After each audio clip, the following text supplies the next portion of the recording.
Everything is fine. And that's also the first thing that's going to get recorded. Very fitting. We just gotta set this home for future generations, you know? Yep. um, so on that note, um, hello and welcome to A-Spec and Media, a webinar intended to discuss the intersection of A-Spec identities and media. I'm your moderator, Ashley. I'm one of the organizers with Seattle Aces and Aros, a community for people who identify on the ace and/or aro spectrum here in Seattle. We host a monthly discussion group as well as a variety of social events, just all kinds when we're allowed to meet in person, and these days a lot of online ones. Before we get started, I'm going to define a few terms that we'll use during the panel. We have found when it comes to ACE terminology, sometimes, like even when we are having discussions like this that are a little bit more of a 201 level, it can be helpful to go into them with a common definition. These are going to be kind of broad terms because we'll be going over them pretty quick, so they will be a little more simplified. Keep in mind that a lot of these terms can vary person to person. There is a packet we'll be providing. It is also running a little late. We'll post a link in the chat and send out a link, and an email we'll send after the panel with like an exit poll, link to the YouTube, that sort of thing. So just keep an eye out for it. I'll let you know when it gets posted. It will contain the terms we're currently defining, as well as a community spotlight of A-Spec creators and performers. So now I'm going to switch back to the presentation here real quick.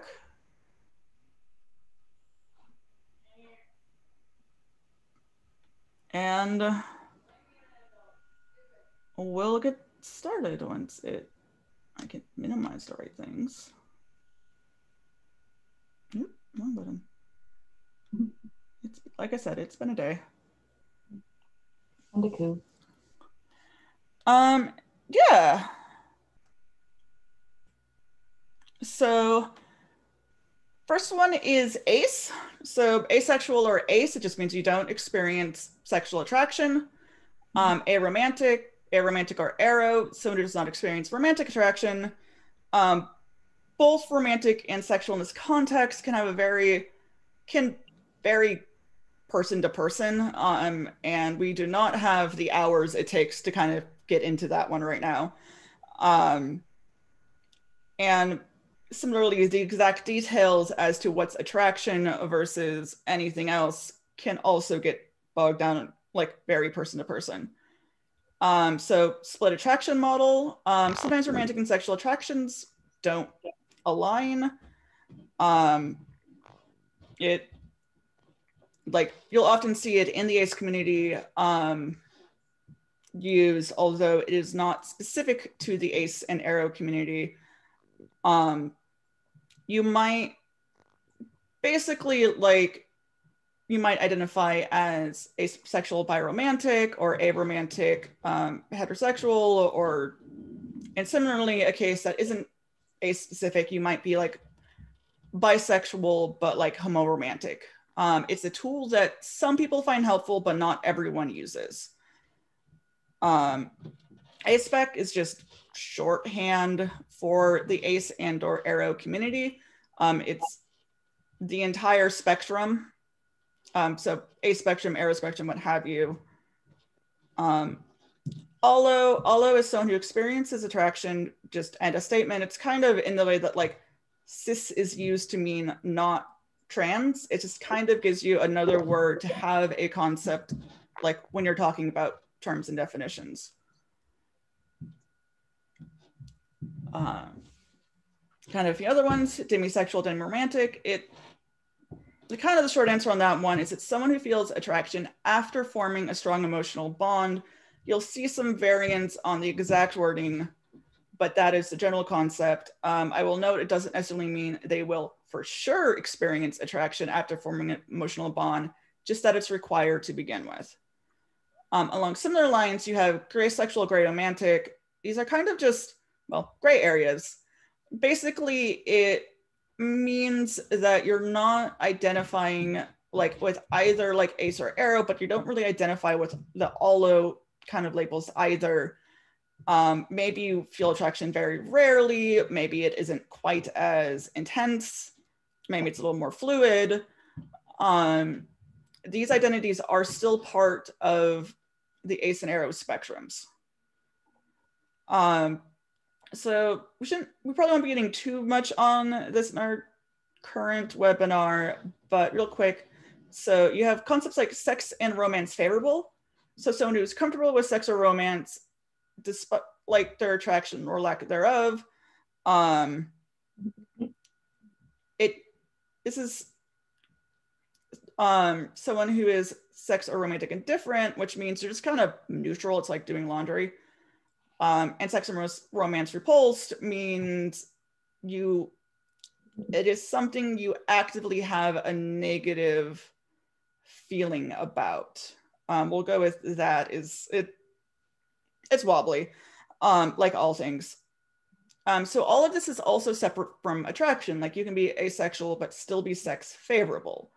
It doesn't make you any less ace. Along similar lines, action and attraction are different. You can be ace and choose to have sex. Similarly, where someone is allo but celibate, they are not suddenly asexual because of it. They are just simply choosing not to do it. And another kind of quick point is this is also separate from the sex positivity movement. So sex, like the favorable, indifferent, and repulsed is your own personal reaction to these terms, not how you view stuff on a whole. And I'm going to turn this, get rid of screen share, and actually, turn this over to the rest of our panelists. So to start with, why don't you all introduce yourselves? So, the usual stuff, name, pronoun, identity, and anything else you want to add. Starting with you, John. I was going to say, are you going to call on us in any particular order? Order you're on my screen right now. Excellent. I'm John. I identify as queer, aromantic, trans. I'm a teacher in Seattle, and I'm thrilled to be here. I've been in fandom for almost 20 years and have consumed a lot of media in that time, and I'm excited to talk about it. Thanks for having me. Julia?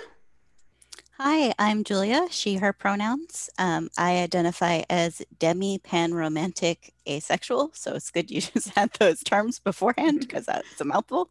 Basically, mostly Aro Ace. I am the lead organizer for New England Aces, which is largely a Boston-based group. Despite the name, we are also an organization for aromantic folks. It's the whole Ace Aro umbrellas. I work in medical publishing, but on the side, when I am not stressed, I dabble in fantasy fiction writing, mainly in the YA space. And I spend a lot of time on Twitter following authors who are promoting their own voices works, or just in general trying to diversify fiction. A lot of aromantic and ace authors and so on. And so I'm excited to be here. Yeah. Kelsey? I'm Kelsey, they, them, theirs pronouns. I'm ace, queer, gay, non-binary. I I wrote and I'm still writing BIFL. I write lots of fan fiction. I think about Taylor Swift all the time. That's basically my life. And I live in Chicago. PJ? It's a good year to be thinking about Taylor Swift all the time. So she didn't give me a choice, did she? Hi, I'm PJ, she, her pronouns. I went to film school for screenwriting, where I got really interested in feminist and queer film theory. So that's kind of my background coming into this. And I'm super excited to chat with all of y'all today. Yeah, it should be a good conversation. Yeah, so To go right into things, it is pretty undeniable that sex and romance feature pretty heavily in our media. So as someone who is A-Spec, how do you feel like this impacts you, and what is the overall impact of it? Just get right to the root of the problem. Well, it's fine, but you need variety. You need stuff for us, for one. Yeah, I think I'm Aro Ace, but I'm like pretty like at least sex favorable, not so much like romance indifferent to repulsed. But like I remember even as like a child being bothered by how like romance is just pushed in every narrative. And I think that can even, I've seen that even be damaging for my allo friends who kind of learn through our media consumption that like you have to be in a romantic relationship to be happy. I think especially like, you know, these Disney princess narratives of like, oh, finding your true love and, you know, getting married and that's your happily ever after. I think isn't only annoying for me personally, but also more like indicative of how society views like one like hetero romantic sexual partnership as the be all end all of relationships. And yeah, I don't know. Yeah, I know for me, because romance was sold as the most magical, amazing thing on the face of the planet, when I discovered I was Aro and in a mind case, incapable of romantic love, it was very rough. Kind of along similar lines. Yeah, and my cat is here to lend her opinions as well. Sweepy has strong thoughts about this. It definitely starts early. You know, Kitty. I teach 7-year-olds, and they ask me, you know, every year, you know, are you married? Do you have kids? And when I say no, they're surprised by that, because they have been taught through just media culture around them, regardless of what their parents say, that this is the norm and this is the way that things are supposed to be. And as someone who does creative writing, whether it's fan fiction or I wrote a script this summer, and I found myself struggling with just the internalized messages that I have of, oh, a story has to have romance or sex in order for it to be interesting. And I was challenging myself, like, how do I write around those things? And asking myself, like, what kind of interesting stories are out there? Because I know that there are, but we're so inundated with these messages of this is what makes something interesting, that it can actually be an intellectual challenge to try to look outside of that. And so it's very deeply ingrained, and yeah, it starts early. Yeah, exactly. And it's the same with sex. Like I've talked about this in Coming Out Pod, like our culture is so sex saturated, and like sex is fine, and like I'm a sex positive person, but also like, you know, that it's treated as the be all end all of a relationship or of a date, or like, you know, you should want it by a specific time or you should have had it by a specific time. And it's all over media, like whether you're watching Freeform or HBO, like it's just this whole, especially HBO. But just it sets up your expectation of this is how quickly this should happen. This is what it should look like when it does happen. And if it doesn't happen that way or enough times, then it's probably your fault. And it just sets you up with all these questions of like, why am I personally not feeling these things? Or when I do this thing, why do I not care that I just did that thing? And it's setting yourself up for failure basically, and it's treating everybody as though everybody wants the same thing at the same time in the same way. And it's both with sex and romance, like they're treated very much as a synonymous thing in the media, and just at the end of the day, like they're not, they're so different. And it's really frustrating when they're always equated with each other and when they're treated as completely overlapping synonymous things, because they're just not. And so that's one massive layer to the problem. But then just like it's that expectations thing where you feel like you are less of a person because you see this thing happening to your favorite fictional people, and then you don't want the same thing, or like you don't feel what they feel, and it just sucks. And so that's why representation is so important, because feeling seen in the most like niche of ways is just as important as like the big things. So yeah, that like, am I broken because I don't feel this way? And And in addition to that, if you are in a relationship feeling, okay, maybe I am supposed to have sex, so I will do that even though really I don't want to. So there's multiple layers of consent going on there. It becomes very problematic. What you actually want versus what you think you want. Yes, exactly. Mm-hmm. Well, and that gets even more complicated, especially in like film and television, where like healthy communication isn't a fun story. So a lot of media that just precisely. So I think a lot of us have been inundated with these expectations of relationships without the added expectation of like everyone in that partnership like mutually agreeing on the specific terms of what works for them, because that like relationship negotiation is like, what would that be, a big dialogue scene? And Hollywood's not interested in people like not having conflict with each other. Yeah, and the "is it okay if I kiss you" becomes like a comedic line because it gets repeated a lot, and then you start laughing at them. Like, right. It's portrayed as awkward or like unexpected, but then it's the question of like, you know, we spend so much time discussing consent, which is great, and what consent looks like, and how yes means yes, and nothing except yes means yes. But like, they never talk about what question are you actually asking and at what time. Like, there's a whole prelude to just the yes that needs to be acknowledge, and that's where it comes into play of, you know, not making assumptions about what people want or just what enjoyment of something looks like or what you are even trying to do together. You know, the goals and the expectations and just the comfort levels, everything kind of mixes together into just an awkward casserole of yes dialogue, just deal with it, just do it. Yeah, and Julia, I know that you mentioned in some of our earlier conversations, because of the way things like Hollywood frame conflict, you're saying that it's either romance or death, which means that a lot of Ace and Aros spec friendly material end up often pretty dark or horror or like focusing more on the violence and death side of things. Yeah, part of that is because we need more reps so that there can be more variety of these types of stories. But some of that too is I tend to, because I write it, I also read a lot of like YA spec fic and whatnot. So the ones I can think of that, like Every Heart or Doorway, involves with a character who wants to just go hang out with Hades. So it's like there's nothing wrong with these stories. There just seems to be like a trend there.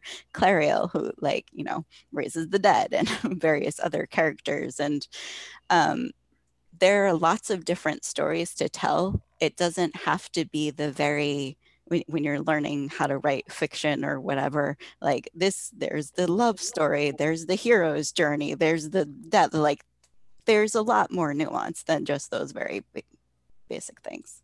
Yeah. And I guess the reason why that kind of resonated with me is like, I find, we'll just call it interpersonal drama boring.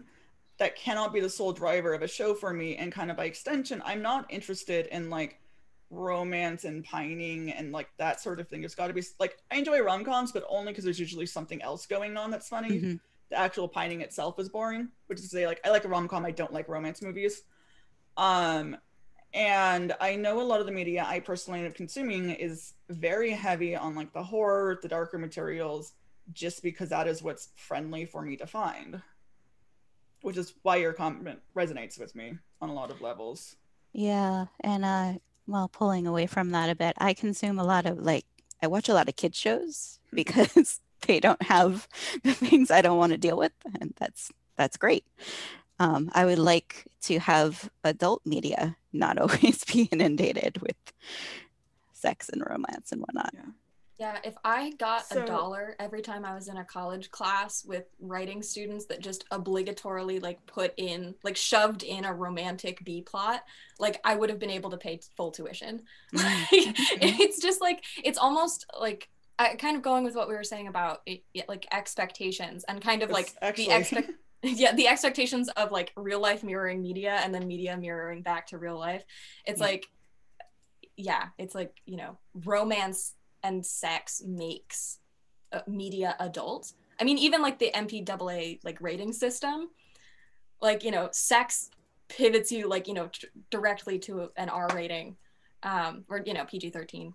depending on how it's shown. But yeah, I don't like, why can't we just have adults just chilling and being friends? So moving into like, whenever I write fan fiction, it's like 15,000 words of they're not shutting up for me and I don't know what to do. Like that's. Yeah. But that's interesting. Okay, too. you guys. Ashley, I know you're trying to pivot. I need you guys to let me pivot. It should be said that there is more that's interesting than romance, sex, or murder.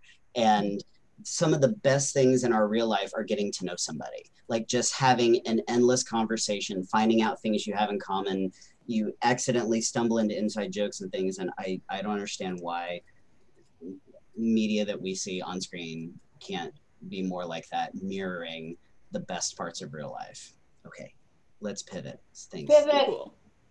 Sorry, we do have so much to cover that we need to like add, keep an eye on things. I know this is a very interesting topic and we could probably spend hours on every single point we're discussing.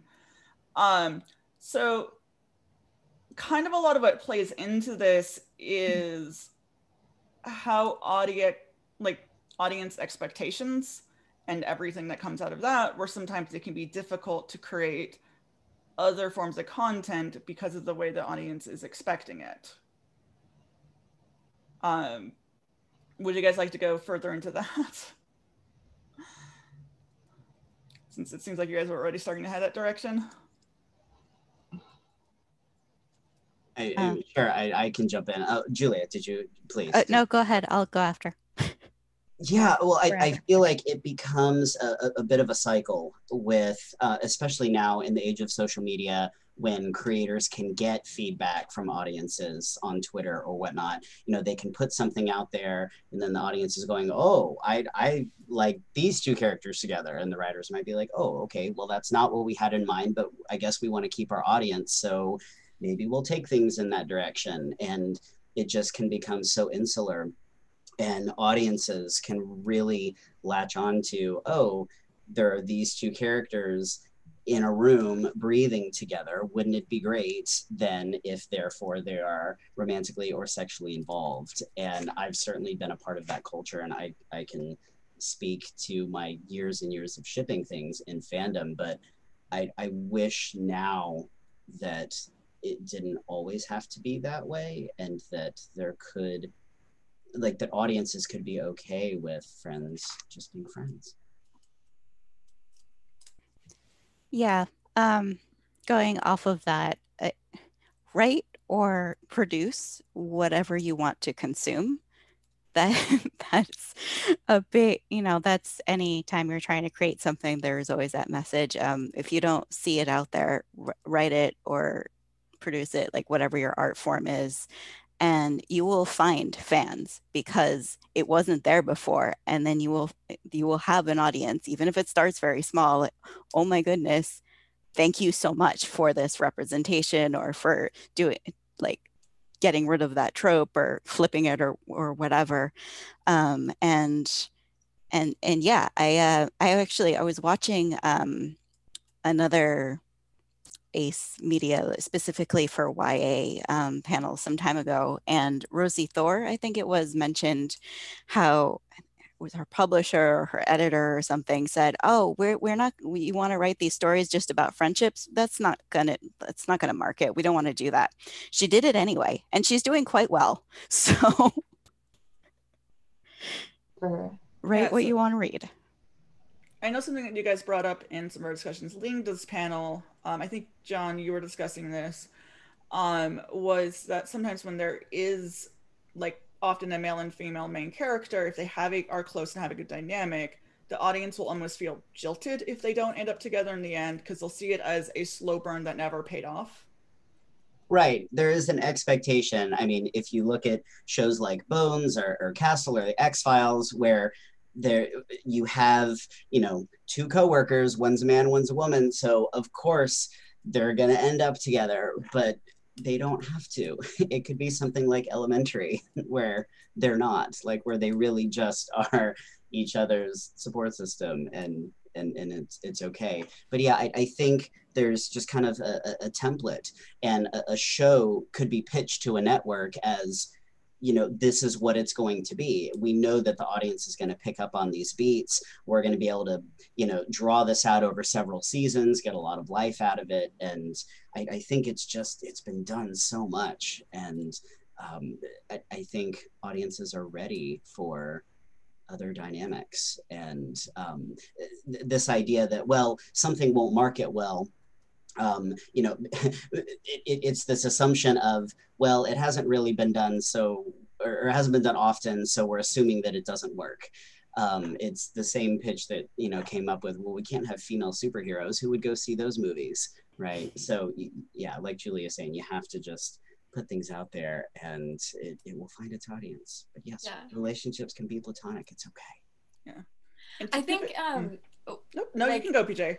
There's also the fandom aspect of that, because I think kind of what you were saying earlier, John, with creators kind of taking after, you know, fan reaction to things. Sex sells, and where sex and romance doesn't exist, fandoms will create it. And I think unfortunately that sometimes puts you know, characters that could very well be read as like Ace or Aro, like, and fans that have those headcanons against fans that headcanon other queer pairings. And I think Sarah Zed made an interesting point in her video about the John Locke conspiracy, about people shipping BBC, Sherlock, and John Watson, where the Tumblr arguments over, you know, these headcanons of Sherlock is gay, no, Sherlock is Ace and Aro, kind of created this fandom infighting that kind of bled into like Ace exclusionary discourse also on Tumblr. And it's really unfortunate, I think, because like that type of infighting for representation comes out of a scarcity mindset. There's not enough representation for any of us. But it's really painful to see that, I think, because it shouldn't be us getting mad at each other. It should be us getting mad at, you know, the studios that aren't giving us representation. Or at the very least understand that, like, when it comes to stuff like fic, where people are generating it, someone not making Ace content won't make there magically be more not Ace content, you know? Like, it's just you're only ever creating, you're fics. never taking away. Yeah.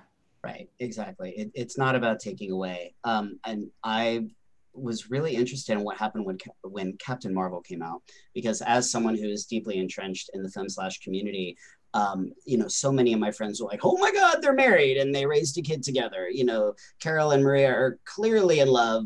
Obviously, this is what's going on. And I found myself wanting to push back on that a bit, because it's like, or because that's not explicitly stated, this is an incredible example of a queer platonic relationship, which we never get to see. And can we have that? But I mean, I'm fine with people seeing things the way that they want to see them, as long as they're not doing harm to others in the community because of it.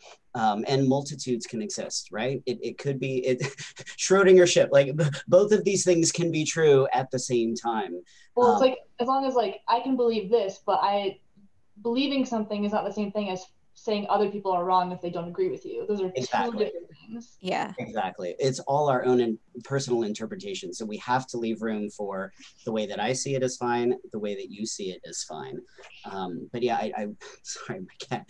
I wish we had more examples like that. And what's been so strange is, you know, having been in the femme/slash community for almost 20 years, you know, 20 years ago, we didn't have a whole lot of explicit examples. I mean, we had practically none, so we would create them from subtext. And now we have this embarrassment of riches that there's so much like queer lady stuff on TV, I can't even keep up with all of it. So when we see something that could be a great example of Ace or Aro rep or a platonic connection, I'm clinging to that. I'm like, let me have this one, because now we have so many of these others, even though relatively there's still a scarcity. Yeah. Yeah, I was going to add on to one example I had brought up in one of our previous conversations where I think the fandom community is getting along is Good Omens. So they're the fans who are like, Aziraphale and Crowley are definitely asexual. And there are the fans who are like, nope, just gay and having, you know, the sex all the time, whatever. But, you know, everyone has their thing, and like no one is hating on the other for for being like, no, I think they're ace, or and then also agender. So there are those who are like, oh, these characters are male, and others like, no, they're agender, and everyone seems to be okay with, okay, well, if this is how you're reading them, then that's fine. Yeah, it's nice when fandom is actually playing nice for once. They're not strictly known for always doing that. No. Unfortunately.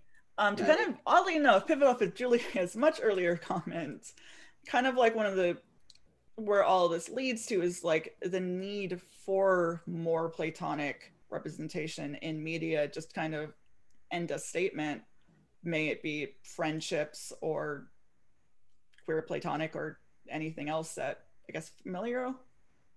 Non-romance, we'll just go with that. Yeah. I was recently rewatching Dirk Gently's Holistic Detective Agency. Ah, yes. Weird. Such a strange show. And I was just so happy to see the first season. I mean, amongst all the supernatural chaos that ensues, it's really about Dirk and Todd struggling to be friends.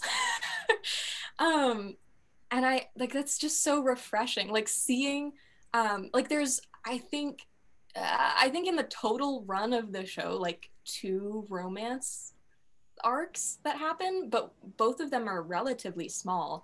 And it's really about like Todd's relationship with his sister, and you know, everyone trying to find their place in the world. And it doesn't, I think it's a brilliant example of not prioritizing romance in a narrative, like not equating to a narrative being boring, because it's really a show that's anything but.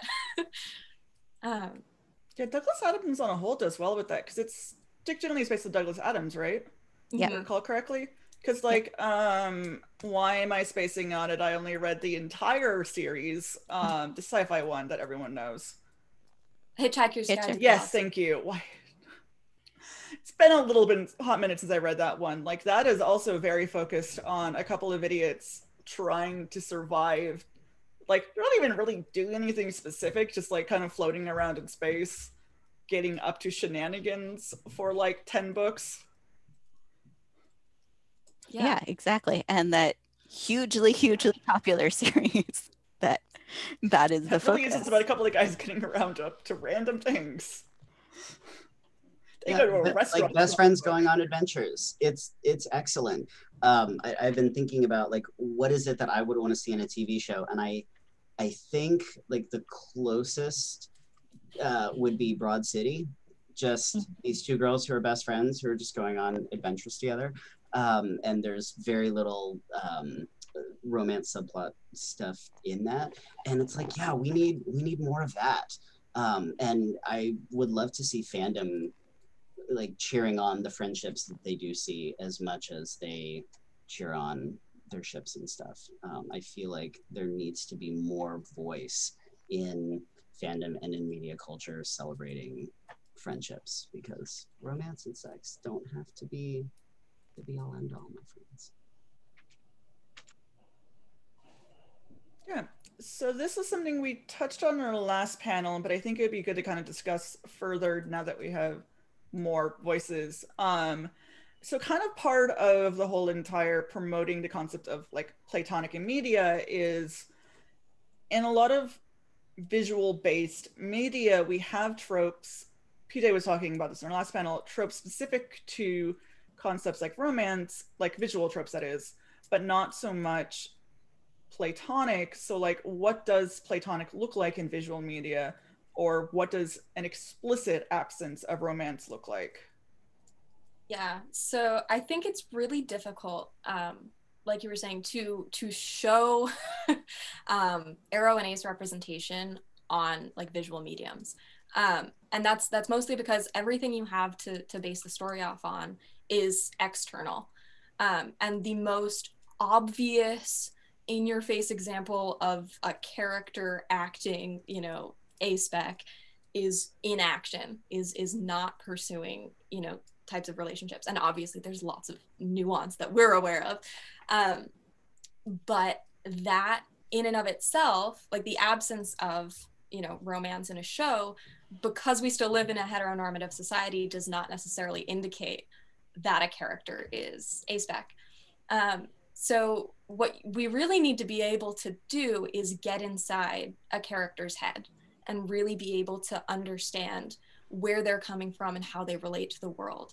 And I think in many ways, it's a lot easier to do that in books, as we've kind of seen with our current like YA boom in A-Spec Rep, which has been really great. But I think in queer film theory and in feminist film theory, there's this idea of creating a different gaze. And I don't think we've really had a chance to create like an A-Spec gaze in film. And let me break down what I mean by that. I think most people are familiar with at least most people watching this are familiar with the idea that there are gay movies that have like explicitly gay characters, and there are movies that feel gay, even if they aren't. And then there's that like sweet spot intersection of that Venn diagram of movies with gay characters that also feel super gay. And whether or not you can, as an audience member, pinpoint why it feels like that, that's due to the creators of that piece of media, like actively deconstructing like the tropes and story structure and visual storytelling techniques of like heteronormative media, and like stripping all of that back and constructing something that better represents like a gay worldview on like the story world. And we don't quite have that yet, I don't think, in terms of like A-Spec representation. But that's something that I'm really interested in creating. Like, I'm sure it's around the corner. So like, what are some of the ways that we can not only create explicitly like A-Spec characters, but also show like how we see the world differently. We see and experience the world differently than our allo peers. And I think there's like, I don't know, I'm trying to think of like ways I've tried to do that. I think recontextualizing kind of like heteronormative tropes, like that big romantic kiss at the end of a movie when like everything's fine and lovely. In one of my scripts, I took that beat and I made that the lowest point in my Arrow character's story. That kiss makes her feel more alone than anything else. And I think like even like the way like I relate to music is very different than my allo peers. Like I still love like Taylor Swift and songs about like romance and sex and stuff, but I just like personally in my life like that's totally recontextualized from the original meaning. Like I'll listen to breakup songs like when I'm sad or anxious about something completely different, or like songs about sex can be great for working out, or like I think it's about like pinpointing specific things that we like feel differently on and finding ways to basically just like reappropriate straight culture and demonstrate that in a totally new way. Yeah, so something I was thinking about just now is like, although we don't always have visual tropes for things like specifically Ace and Arrow, there are visual tropes for being uncomfortable with a romance or with a person. So it's not like we don't have any tools to indicate, oh, this is not a positive encounter for this character. Even if we don't have ways of showing it in something where romance is just not present and a statement. Yeah, PJ, I really like this idea. And as you were talking, I was thinking about how whenever I'm watching something and there are two characters and I like their friendship and I don't want one of them to start making a move on the other one, I feel myself kind of braced, you know, like my guard is up. And if it doesn't happen, lovely. And then when I go back and rewatch that thing, I'm already coming in feeling kind of relaxed because I know I don't have to be afraid of that thing.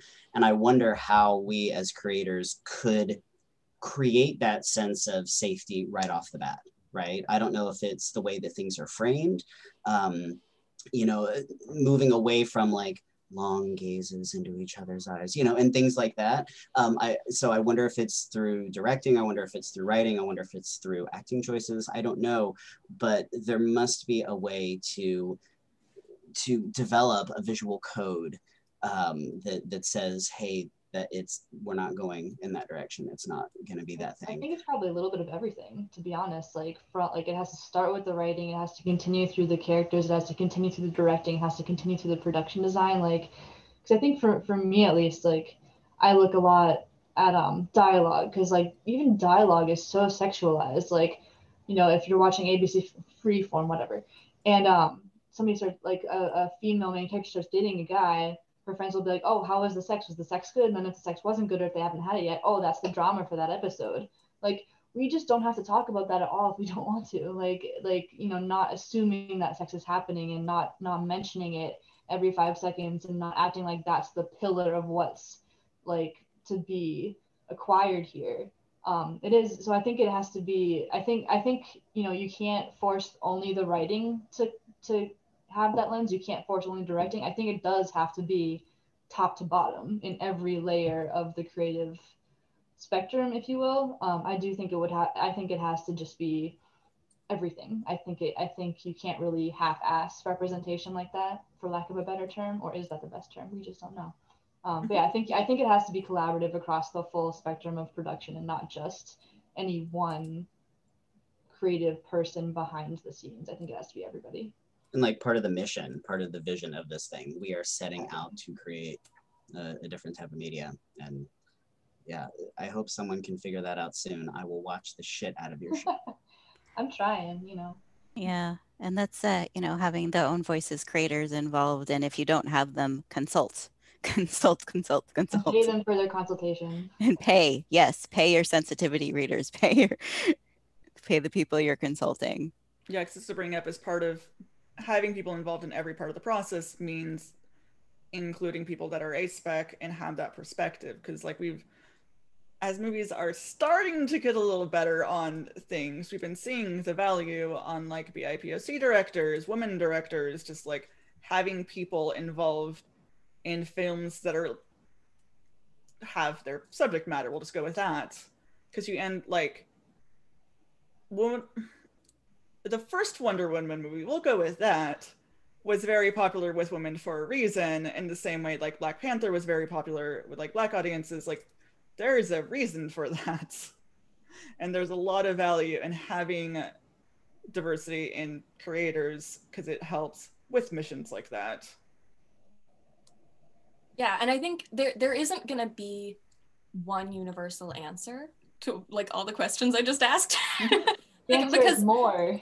Yeah, absolutely. Because everybody has a different way of experiencing the world. And so it's like you can't, and I think that's part of what's going to make it really difficult in the coming years for A-Spec representation is like the first big thing we get is going to be ripped to shreds. I think regardless of how good it is, just because we are all different people and have totally different ways of experiencing the world, even if we share sexual identities. So, yeah, there's something to be said for fandom, though. Just go watch all the Sarah Zed's videos to get that one explained. So, this next question is kind of more of a lead up into our next set of questions than anything else, but I think it's good to kind of discuss what we mean and like define some terms here. So what is the difference between explicit rep and versus like coded rep, readings and lenses, like where you're using an Ace or Aero lens for consuming a media? So basically where there explicitly is the characters versus when there are characters that are coded in a way that the creator is purposefully implying they are ace or aro versus to someone viewing it from an ace or aro lens, they are very apparently ace or aro, which may or may not be intentional. Right. Well, I mean, do they say it or not? And at this point, the words asexual and aromantic are used so rarely. I mean, I've only heard the word aromantic pop up in one piece of visual media made by dear Kelsey here. I don't know of any other cases, not even in like all of my indie crap. Right. So we end up having to look for it where we can find it because nobody's actually saying it. So we have to look for characters who are avoiding the same things that we're avoiding or seeking out the same kind of things that we're seeking out and who are living lives that follow the same kind of beats as ours. And sometimes it's intentional from writers and sometimes it's not. And sometimes it's temporary for characters and then they start doing the thing. So yeah, I mean, it's crumbs at this point. So we have to find it where we can. Yeah. That's why I'm always so impressed with sex education, like Emily just mentioned, because not only is it a show literally called Sex Education, and so like why would I have any business enjoying this show? But I'm obsessed with it, and it's so interesting because I consider it a threefold representation show because there's somebody named Florence who is explicitly asexual. She talks to Jean about it. Jean gives that wonderful speech that makes me cry every time. They talk about her being asexual. It's there. It's canon. It's in the script. Like that's literally what's going on. But then you have Otis, who, in my personal opinion, throughout the whole series is very ace-coded because he just seems very reluctant to engage in anything. He's very practical with his information, but he doesn't actually engage in with it himself. He doesn't even bring it up until Eric does, and like, fuck off, Eric. But like, it's that thing of like, he never talks about it until other people bring it up, and he's ready to say anything that people want to know, but he doesn't seem to have any interest to engage with it himself. And then when Lily tries with him, he's like, oh, let's not do that. And I was like, attaboy. And then like Amy, who is very sexually active with her boyfriend, like she has a piece of trauma that happens, and after that she's very sex repulsed. And like, there's all different reasons why somebody might be ace, and that's certainly one of them. And for like an episode or two, she very much was ace coded and sex repulsed and just could not stomach it.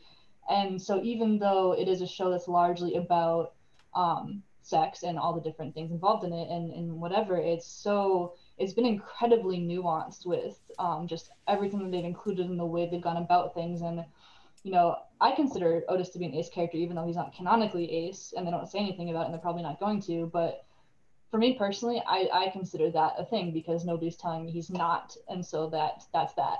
But I think it's so cool that we get the real thing, the actual thing, while also getting things that we can still consider, like you're just gonna be right here, and we're just gonna let you sit right there. And I think that's very cool, and that's the way it should be, is both canon and subtext at the same time, so that you don't have to just like white knuckle grip whatever you're given. I think that's really cool. Yeah, and I think Julia had a point before. I apologize. Go ahead. Oh, it's fine. I saw Todd from BoJack Horseman also mention I cried when he came out because this is the first time that I've seen that. But yeah, that's an example of consulting people. They consulted Ace Los Angeles for Todd's character. And while it's great that he goes to Ace meetups, we don't need that. Like it could be represented in other ways. I actually wanted to mention, talking about the different levels, I recently finished reading nice. I also have a Todd. Yes, I also have a Todd cosplay that I have worn to conventions and have been called Todd while wearing my yellow beanie when I'm not wearing the red sweatshirt too, which is fine. That got very popular in our group for a bit.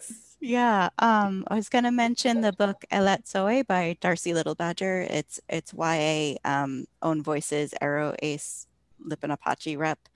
And the word asexual is used in the book. Ellie, the main character, is asexual. She is also very clearly aromantic, and I'm not sure why they didn't use that word when she says a number of things, or it's in her thought process in the narration that clearly code her as aromantic. And I'm like, if you could use the word asexual, You can also use the word aromantic.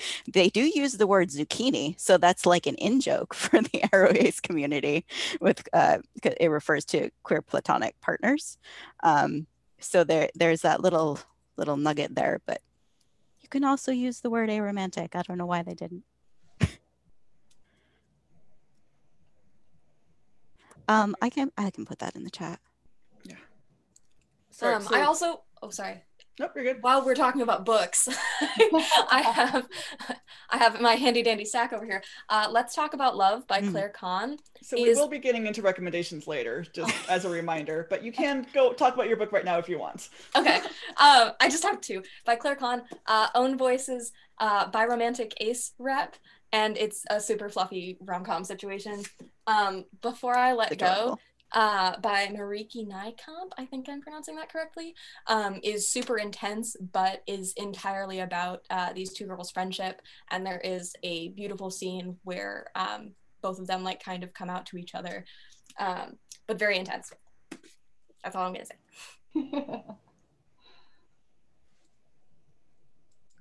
Cool. So kind of moving on from there, actually, so we kind of already touched about this.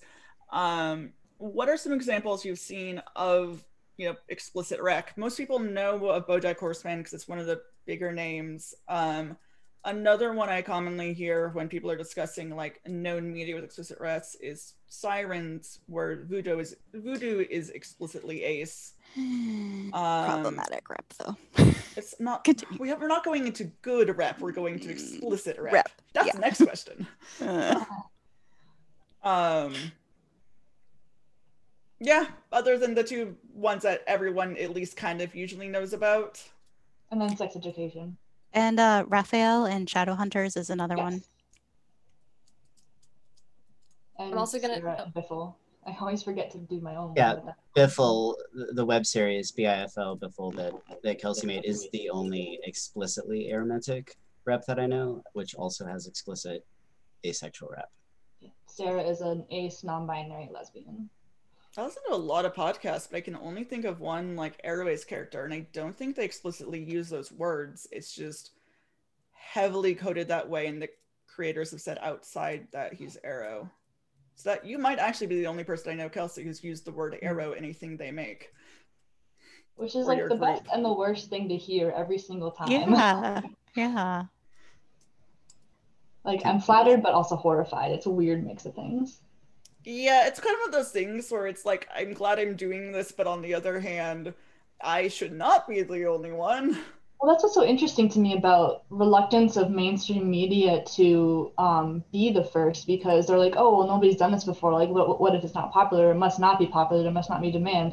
Wouldn't that be a good thing if you are the first to dare to do a particular type of thing? Like usually firsts, if they're intentional and thought out well, usually that's kind of bragging rights, or that I would consider that to be part of the marketing, I would think. So it's just interesting how that's kind of like a just very odd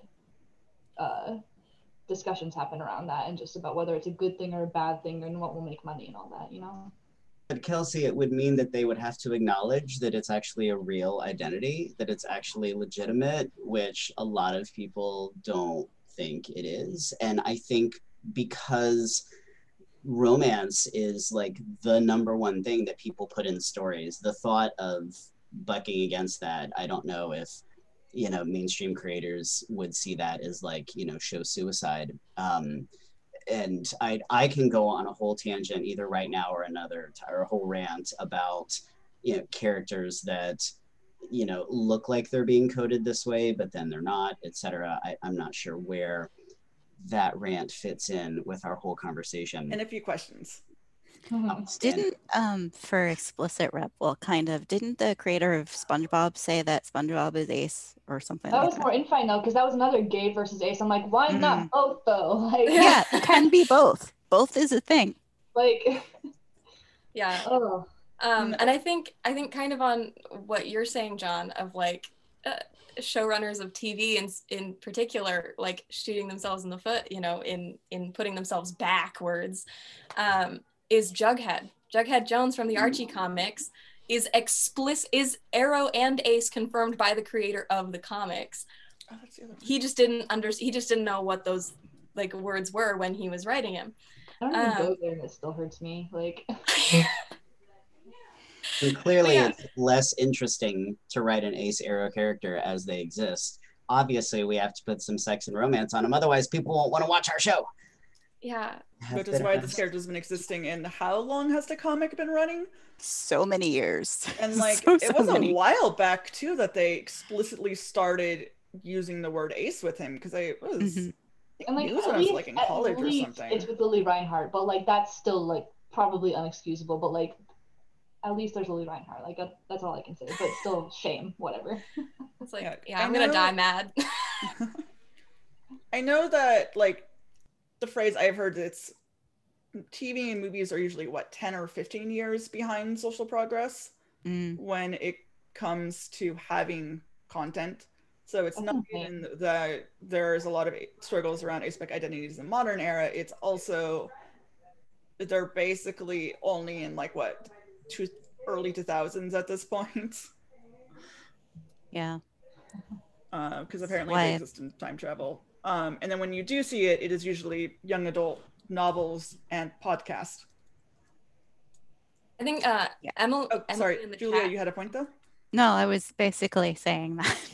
Yeah. I think Emily in the chat made a really interesting point. I think movies are way behind TV typically, and I think that's really true. And I think part of that is because TV has a writer's room. It's more than one person writing. And so there's just inherently a larger diversity of opinions going into what's happening in a TV show versus a screenplay, which is typically one person. Yeah, and with movies, there's the international audiences to consider. And okay, if we include these queer characters, can they only be in this very short scene so that we can cut it for the whatever, like China or wherever? It will not allow that movie otherwise.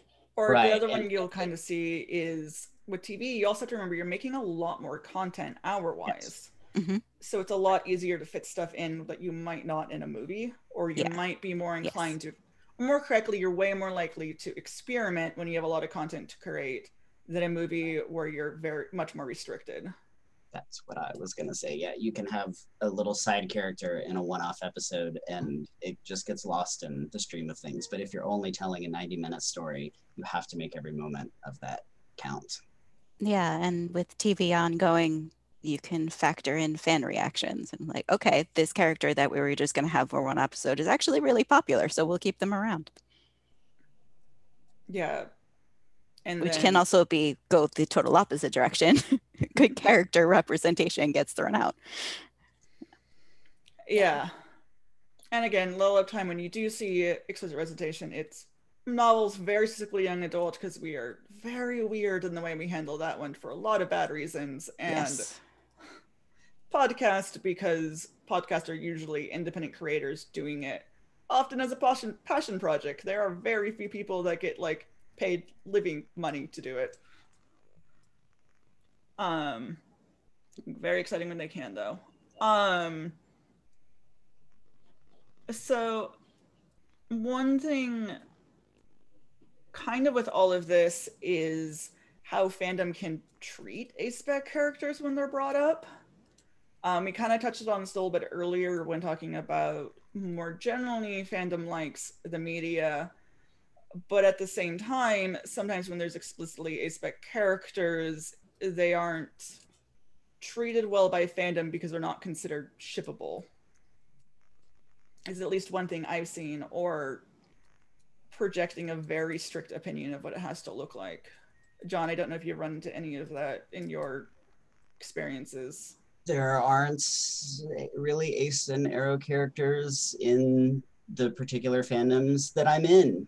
They are in mine, which is the reason I know about this, unfortunately. Yeah, so you could probably speak to this more than I could. What comes to mind for me is worrying that if a fan were able to say, well, like, I would love to ship this Ace or Arrow character with somebody because that's what makes me happy, if it went to a harmful place of, and they can fix them. And then getting into a mindset of casting that, like painting with a broader brush when they look at ace and Aro communities in reality, just outside of fiction. I think that could become very problematic. I think if it's just somebody writing fic, shipping someone, whatever, like I know there are people who ship Sarah and Oliver from BIFL, and as much as his name is Matt. I'm like, but no, right? But like people have the right to ship what they want. Yeah. It's how those feelings then translate into how you treat other people, real people, and how you treat communities around you. That also, when you're dealing with a fictional sense, it's very dangerous and easy, but you know, like I said, dangerous to treat what is actually an orientation or an identity and treat it just as a plot device, like a temporary plot device to be overcome. That's the word I was looking for. Like, oh, well, you just haven't met the right person yet, whether it's in a romance context or a sex context. Like this person is obviously understands you and you want to let them in. So here now you feel comfortable doing this with this person. Like obviously people's comfort levels are all over the place, and some like a character or you know a person, a character, whatever might be fine sleeping with somebody that they're comfortable with and not really do it for themselves, but do it for like people are nuanced and complicated. That's a whole thing, but you have to be so much more careful in the fictional context of being respectful because those are not living complicated people who can make their own choices. Those are choices that are made by somebody else. And so you have to be really careful about making sure that you don't treat these identities. It would be like if you like had somebody overcome their gayness or overcome their bisexuality, like asexual, aromantic, those are all of it's the same concept of this is not something that's temporary, not something, like you can learn more about yourself, but we're not going to overcome this in a 10,000 word one shot. Like that's not how this works. And so, and of course I haven't seen this because there's nothing that fandom that has ace and Aro characters, but that would be something that I'd be wary of is just fandom ignoring the asexuality or the aromanticism and just breezing right by it or mentioning it once and then fixing it, whatever. All the dangers that we have in real life basically like floating over to the fanfic world. Yeah, so I can't really watch TV. It doesn't work for my brain. A lot of my media consumption is video games and podcast. And I'm not going to name anything explicit here, although I'm sure at least some of our audience knows where I'm going with this. They're a side effect of being part of podcast fandoms is some of them do have explicitly ace or Aro rep. And sometimes it's this weird thing that happens where people start almost like go too far that direction of where they start policing each other on how they can write the ace character, which is mostly a problem because what you'll see is a lot of people that are A-Spec latch onto them and kind of use the character to explore their own relationship with things like romance, sex, what have you, and then have people told they're somehow doing it wrong because they're using it as their own exploration, which is pretty shitty. And kind of in its own way of like people at the same time should have the space where if they do have that identity, it's messy. Like I think every single person in this panel right now has different life experiences and different ways they interact with things. It's just we're all humans. Yeah, and I think Kelsey, since you have like written an actual web series that is out in the world, I guess like how do you navigate writing like imperfect representation, I guess? Because I think it's one thing, especially like, you know, in fanfic, like there's a certain level of responsibility, I guess, but it's still like for fun versus like a more professional project. Like, do you feel pressure to represent your characters in a particular way? Well, my answer is through the lens of a person who's writing all this shit and also has anxiety. So yes, I do feel pressure constantly all the time, nonstop.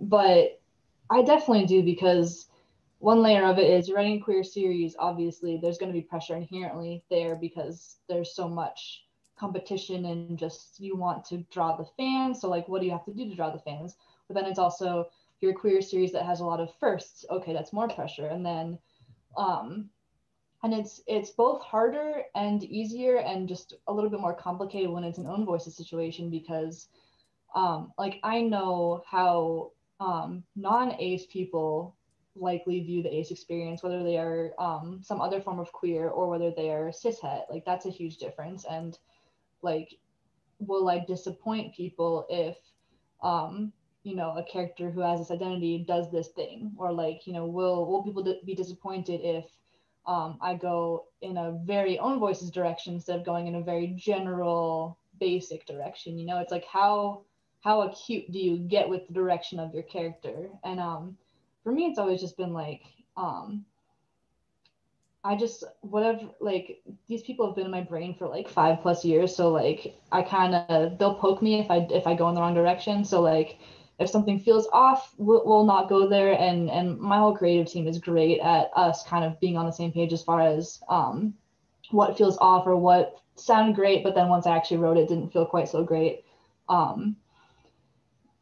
We treat them like people, and people have opinions, and so if they opinion back at us, then so be it. Like it's very much a revolving door of ideas, and we try to just keep it as fluid as possible, if you will, and just kind of read the room, take our own personal experiences, but also make sure it would read okay. Because like if you intend to do one way, but then it's read largely another way, that's a lot of that's on you. Like you have to anticipate how people are actually going to be watching it, that aren't in your head, don't have your thoughts, aren't on the same page as you, whatever. So that's very important, all very anxiety inducing, but writing is fun and great. So kind of moving on. So we didn't touch on this too much, but what are some examples where a character is coded to be Aro Ace or can easily be read kind of through an Aro Ace lens that way? You don't have to raise your hand. I just don't want to cut anybody off. No, my most recent favorite example is Orlo from The Great. Because he's very bookish and kind of a huge nerd, and he's just very he just does not want anything to do with the drama, and they make fun of him constantly for they say it in very crass and vulgar ways, but just they make fun of him constantly for never being with women, and he just like doesn't give a shit. And so on the one hand you have a lot of teasing, but on the other hand, like he just does not care. He couldn't care less about anybody's opinion of him. He just engaged with philosophy and with reading, and he knows what he's interested in, and he spends his time doing that, and he just doesn't care about anything else. And it was wonderful to see, and especially in the sense that like I was able to follow that thread through the whole show, and he never slept with anybody. Still, he held firm, and he just told them to F off and just didn't care. And I loved seeing that. Even though there was teasing involved, I loved seeing that somebody was like very firm in what they're not interested in and followed through and never gave up on their own philosophies and own ideals, and just did their own thing. And that was really great to see, even in that particular context, and especially with it being a pseudo parody period piece type thing. There's a lot going on in that show. It's great. But no, that was wonderful to see, especially in a newer show as well, and a male character too. It was very cool.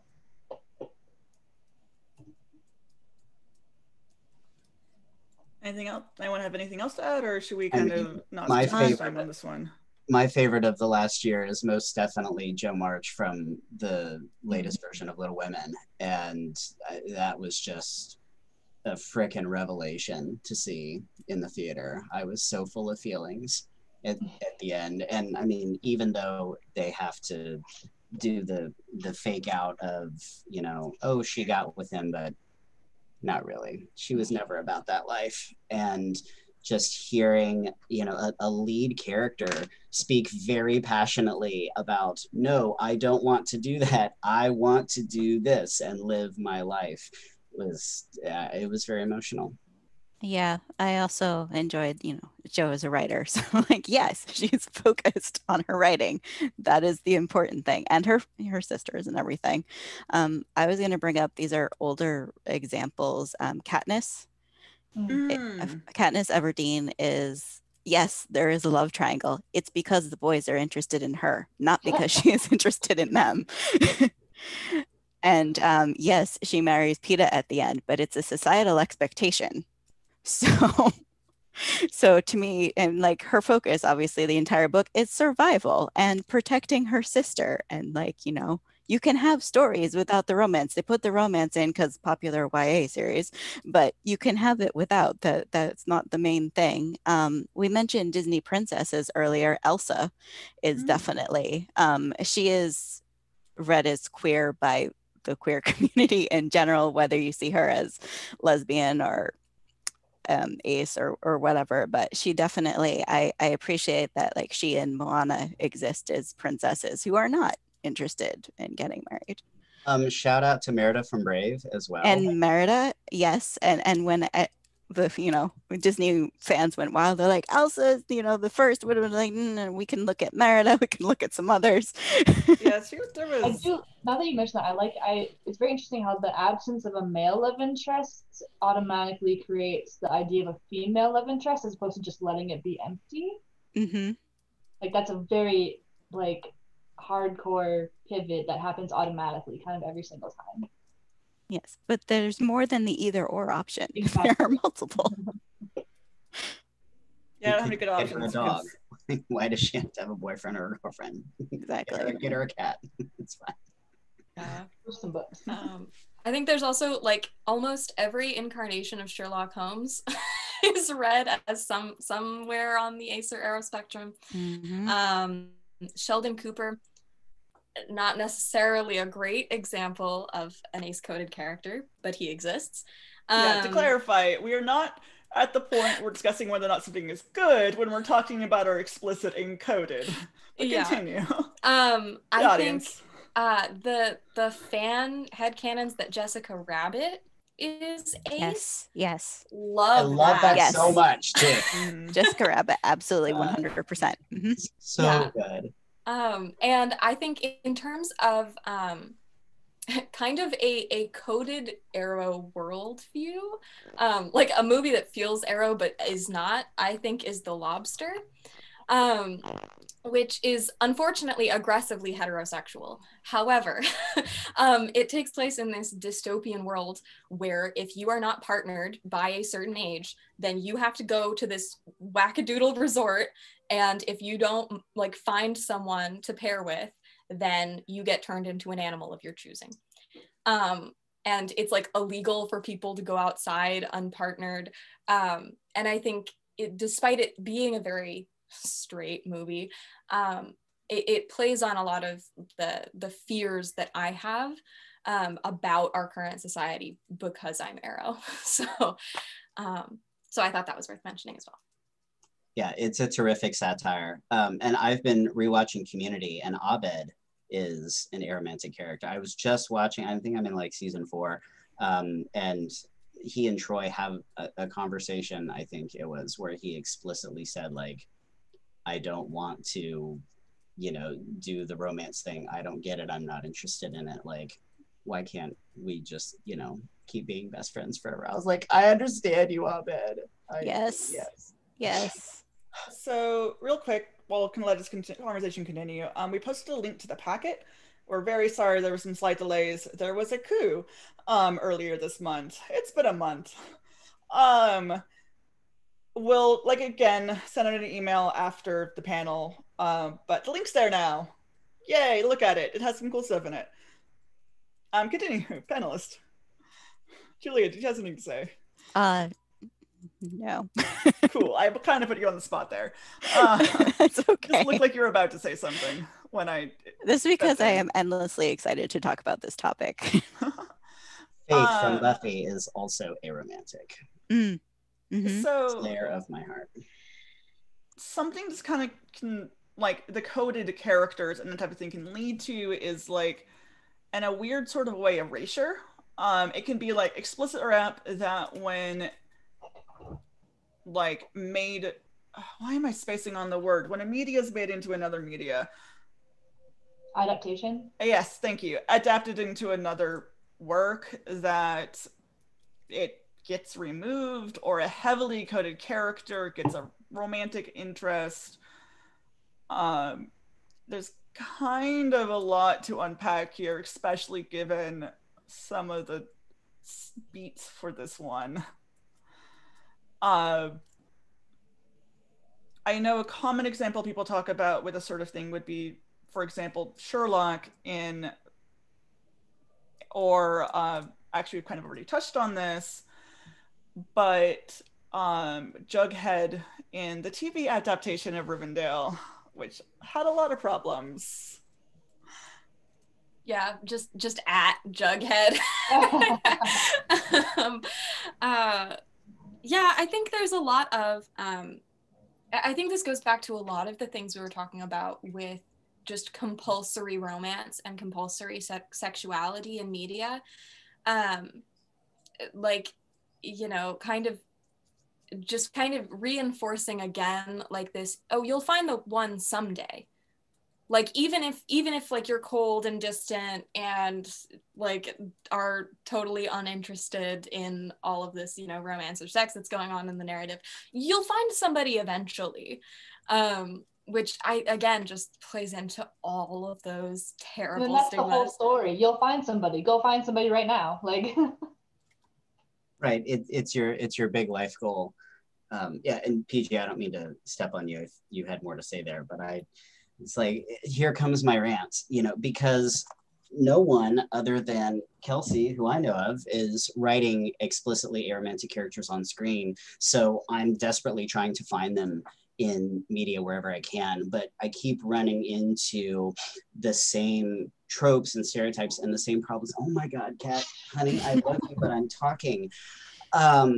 You know, we have things like a character will come out at the beginning of a story saying like, no, I'm not interested in dating. I don't want to do that. And I can get all excited, but then we find out that this is their character arc, is that they're like, no, I don't want that. But then, I don't know, they like mature or grow up in a certain way that, or they like unfreeze their soul and their personality. So, you know, they can warm up to that and they find love, and, you know, it's this like redemption arc kind of thing of them growing into romance. Or only squaring up dating because they've been hurt or something, and not just because they just don't want to.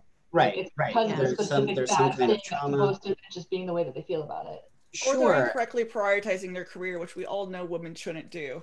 Which is the next thing I was just about to say, is that then there's the people who are too busy to do that. I'm married to my job, or I can't do it. I have all of these excuses, and it's like, cool, but if we just remove that excuse, you would go do that thing. And so there's a difference between someone who's not dating because of XYZ reason versus someone who actually internalizes as their identity, I am aromantic.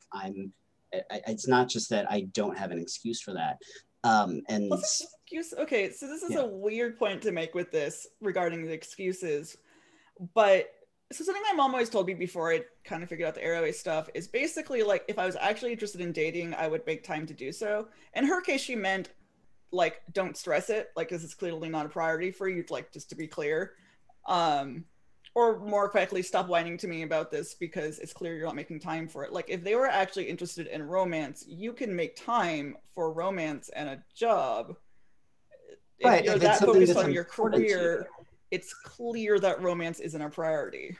Sure. So we get characters like Christina Yang, who I think is an ultimate aromantically coded character. And, you know, like, yes, even though she's married twice, like, it's not working. And she's always talking about, you know, being married to her job, but she is there to be her awesome self. And she and Meredith have like friendship goals. And so I really, really wish that the Grey's writing room like maybe knew about aromanticism being a thing and could have leaned into that as like having it actually be embedded as part of her character, but we cannot go back in time. But I feel like so often we get characters who are, or I shouldn't say so often, a few times we've gotten characters like Joe March who are pushing hard as like, I'm Arrow, and then at the end it's like, oh, but we can't actually end the movie that way because we have to give the audience the romantic thing that they want, which was also my experience watching 500 Days of Summer, because Summer is absolutely an aromantic character until the last 5 minutes of the movie and I wanted to throw things. So it almost feels like our own version of the Hays Code, which was the policy in place for like 30 years in media that's like, well, you can have a gay character, but they have to die. You know, something terrible has to happen to them because that's going to make it okay for the fact that we have this character in the first place. And I don't mean this as dramatically as that. Like, I don't think anyone's rampantly But there is killing something rough about characters.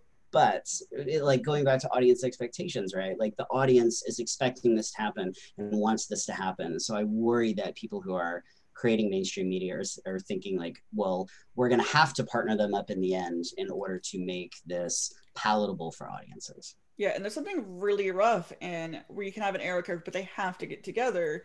Because then, like, I know you're saying it doesn't feel like bad, but you are still really pushing the message that, you know, it's Arrow people just haven't found the one, even if you're doing it unintentionally, because you're saying, oh, it's everyone wants romance, and there's just obviously these minor barriers that can be overcome by a song and dance routine. Right, like this should be your life goal. And if it hasn't been before the movie started, well, it sure as shit is going to be now, because the course of this movie is going to be getting you back on the right path. So yeah, it's endlessly frustrating. But I mean, my favorite movie is Fried Green Tomatoes, and that imprinted on me so hard as a kid of like, oh, here are these two women who are clearly coded in the 90s way of being gay for each other. And in the book, they're gay for each other. But on screen, they're just super duper best friends raising a kid together like you do. And I think that's part of why it still remains my favorite movie to this day. It's like, see, like we can have that and have explicitly queer rep, like they're actually doing the gay romance thing together. We can have it all. Yeah, I read the book on that one. I'm always surprised to find out the movie wasn't as gay. I mean, it was the 90s, you know. Yeah. Because I know there's also kind of along those kind of similar lines is there's a lot of comedies based around like a duo that are really super close, and like a lot of the relationship is focused on the two of them doing their thing, but inevitably it will get broken up by like romance because they'll have to, you know, they need to have their happy endings where they both marry someone and go their separate directions. And or it's Thelma and Louise, you know, which had the romantic detour in the middle, and you know they don't. I'm sorry, you were saying? That's not really fine. There wasn't much more to it. Just I was just say I really like Psych because Sean and Gus, yes, they have their romances, but the focus is on their friendship as they are solving crimes in the ridiculous way that they do. And even by the end of the show and they move to another city, they move together because they are best friends and they move with their partners, and it's great. Like, yes, the focus is still the friendship. Yeah, I'm not gonna lie, that one I definitely view like headcanon there. At minimum, queer platonic. Like they have to be married, even if it's not for romance reasons. I was just thinking about, I've been watching this show called Please Like Me, and it's an Australian comedy on Hulu. And I think it's in season 2 somewhere. The main character is Josh, and he's gay, and he's been making out with one of his roommates, Patrick. And at one point, Patrick is like, look, I like talking to you, and I like kissing you, but I just don't want to have sex with you. And I was like, what? But Josh gets really upset because Josh is very much a sexual person, and so they break up. And I was like, okay, bye. You look really hot, and you should make out anyways. But okay, see you later. But stuff as simple as that, as like, it's not. But like, it could have got so easily been like, I don't want to have sex with you, but because you'll leave me if I don't, I'm gonna do it anyway. Patrick's just like, okay, bye, and Josh breaks up with him, and that's it, and that's the end of it. And I was like, what a wonderful conversation to have on screen, and just like he was so chill about it, and it was wonderful. So kind of moving on, since we've kind of been touching on this a lot or bringing it up quite a bit. So what's kind of in the examples of explicit rep, or even kind of in some of the coded stuff, like what do you view as good rep, what do you view as bad rep, and why? Because like there are some problematic trends I know we've talked about with some of the ways Ace and Arrow characters get treated. The most commonly known one is an association between Ace or Arrow and Cold. Like Cold still being a robot. Right. Like no, just like robot. also just literally being a robot. You are unlovable. In fact, while we were talking about, you know, the whole Disney princess thing, I was just reflecting on how many villains are single. You know, is it that they are, you know, irredeemable, unlovable, and it's like they also do not have time to date because they're too busy being villains. Right. Yeah. Well, they're married to their jobs. But this just to take it back to a serious place of, yes, this trope of, you know, like an aromantic person, for instance, because they won't be falling in love with you, anything that they're doing with you is, you know, selfishly motivated, and it has no emotional connection whatsoever, and they're just using you, and just all of this negative crap. It doesn't have to be like that.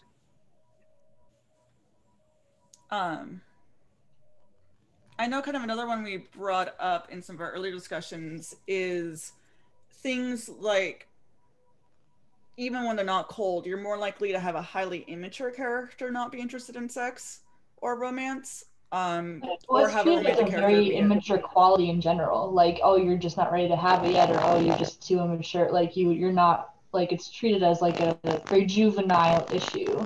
And like the V word gets thrown around constantly. The word virgin is like my least favorite word in the English language, aside from like the actual offensive words, like how it's used as an insult or brought up as like a joke or whatever. Like the fact that we even have a word for people who have not had sex yet is just like a thing that probably doesn't need to exist. But yeah, like it, like not only are people like infantilized, however that word is, that's right. Like they themselves are treated that way, but just like the whole concept of you haven't had sex yet is treated as just a maturity thing. But I'm like, why do high schoolers need to be shown having fictional sex with their fictional older teachers? Pretty Little Liars. I was like, what did I just come back to? Oh, we're talking about Pretty Little Liars. Characters, like the problem, basically association with man-child characters and Ace and or Aro Rep. See also womanizer characters in Aro Rep. Sure, I think there's an inherent assumption of immaturity. You know, if you feel like you're not ready for this yet, you're not ready for romance, you're not ready for commitment, you're not ready for sex. Right, just not yet, but eventually. Right. Or if you do A, B, and C, or if this circumstance comes to be. Right, and let me help you along your journey. And it's like, no. You need to be improved. That's what that meant. That's the message that sends, and that sucks. Yes, that you're not okay the way you are. You're not okay for not wanting this thing. You need to want this thing that everybody else wants. And that goes back to the plot point thing of we need to overcome this thing that's incorrect. And that's just, whether it's romance or sex, that like, even season 1 of the Bold Type, when Jane like can't figure out how to have an orgasm, but then she just like, I don't even remember what the journey is because it was bad and dumb, but like she finally just like she ends up having sex with this guy that she's into, and he is able to make her orgasm, and so she's fine now. Like he could have just made her. That was Hitachi, but continue. What? I said the usual actual IRL answer to that one is Hitachi, but continue, not men. Yeah, but yeah, so that was disappointing in hindsight. Yeah, just why? It's fine.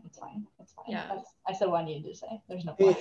Writers want to create conflict and have characters show growth and overcome things, right? But it doesn't always have to be those same beats. Like, why can't they be working with a friend, overcoming something? Like, yeah, why? Sorry, I'll stop.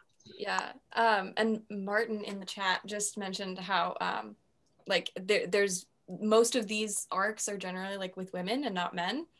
And I think that's like sexism and compulsory sexuality. And I think it would be really interesting to see more male like Ace and Aro characters struggling with this sort of thing. I think it looks different as part of it. I do think we see it in male characters. It's just usually more of a like womanizer type character who is kind of messing around and not like settling down. And they get past it by settling down and having a kid and all of that fun stuff. Yeah. I feel like it's just like, and I know, Julia, I'd love to hear you speak more on this. Just like the not only infantilization, but also like dehumanization Mm. of A-Spec characters in media. And I know like you have a lot of like interesting thoughts about that from like a sci-fi fantasy horror perspective.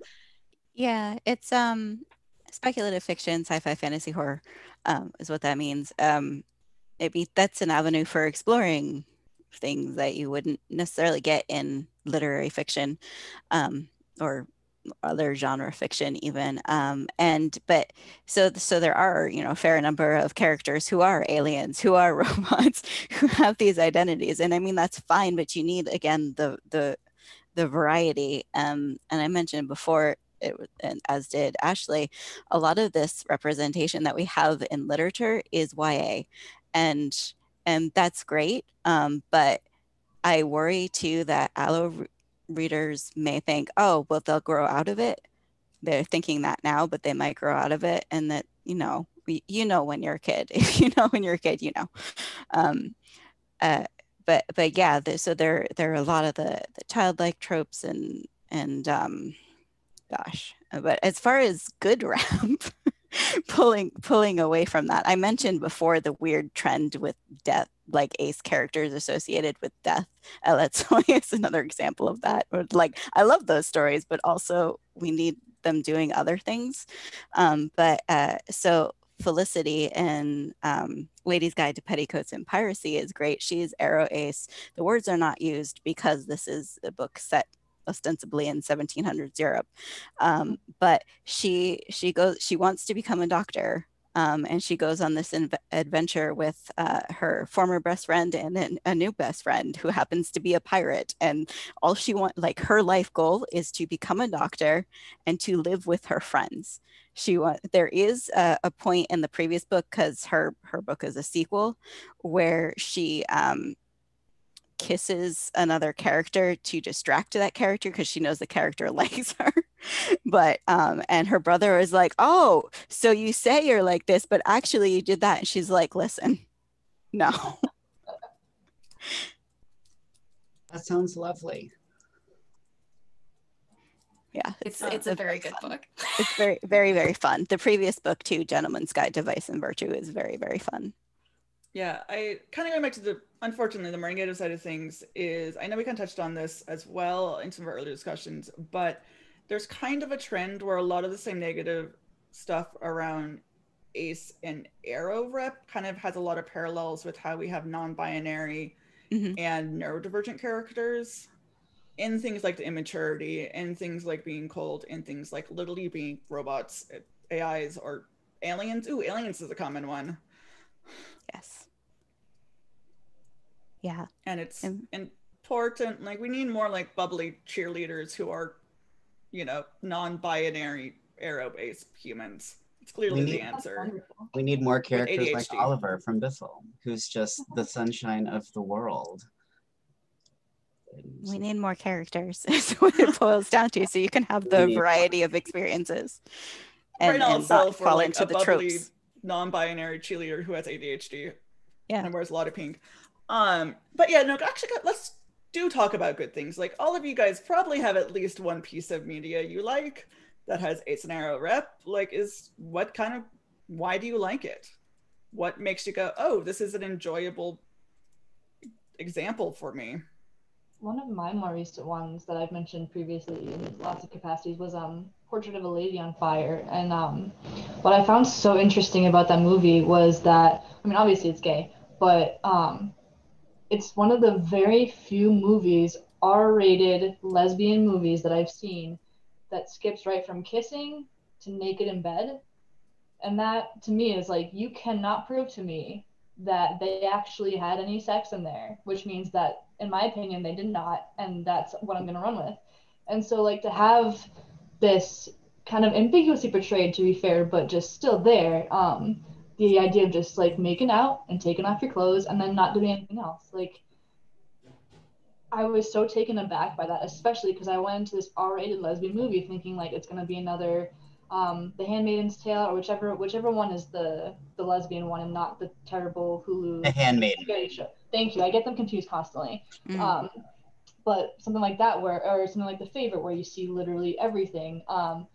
it was just so refreshing to have a director choose to just not show everything, because you don't need everything. Whether or not everything actually happened is up for debate, but just on screen, only showing the kissing and then, you know, just them being together in that physically intimate setting, but not actually in mid-act, if you will. Just that I've never seen that before in a movie, especially a queer film. And so to have it be lesbians and an R-rated film, so like for adults, like these are adults in this story, and then to have it cut like that and shared like that was just like, I am obsessed with that movie for lots of reasons, but that is a huge one of those reasons. It's just its decisions regarding the actual intimacy scenes and what it chose to show and not show. It's just like, what a good. I would also put in a plug for The Half of It, which came out last year, and focuses on a platonic friendship between a high school guy and a high school girl. And I mean, he does get kind of confused all in his feels, you know, and kisses her at one point, and I was frustrated by that. But at the heart of the movie, boy, so. it's about their friendship, and that made me happy.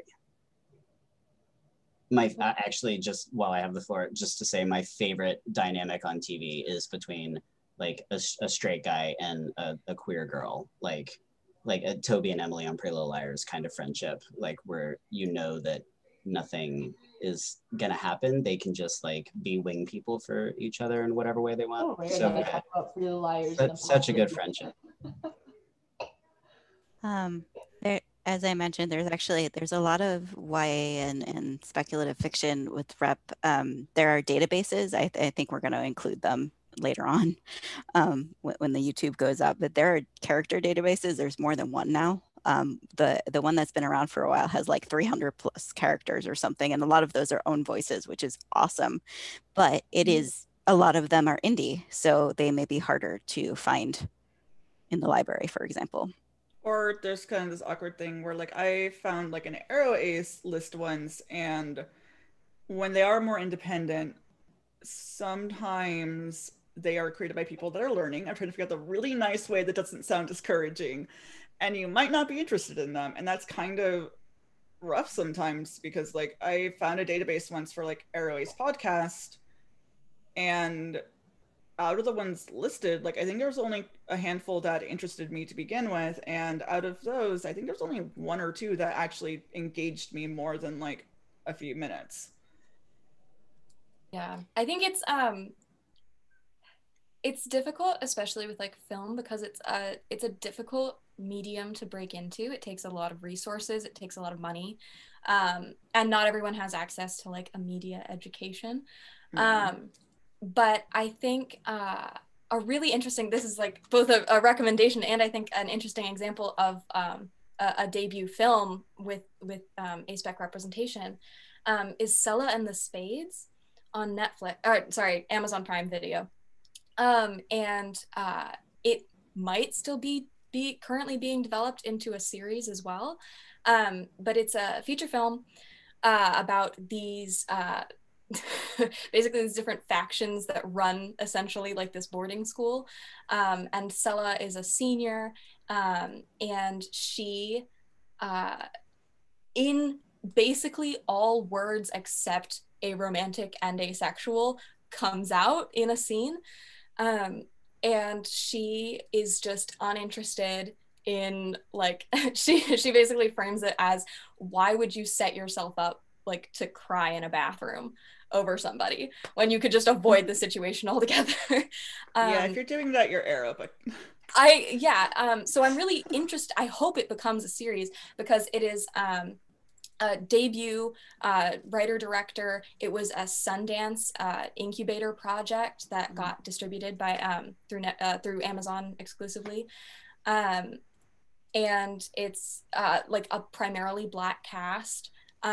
It's just like so pretty, like the cinematography is really fun. Yeah, and it's very, like, if you're interested in like dark high school drama, it's a beautiful film for that. Just Among Us. Yeah.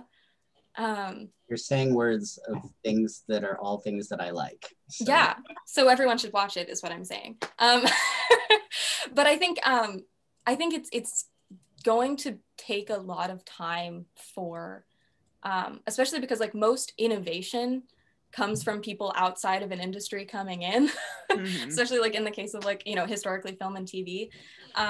So it's going to take a while for people that are like, I have a vision to do this thing and do it however I want. So let's do that.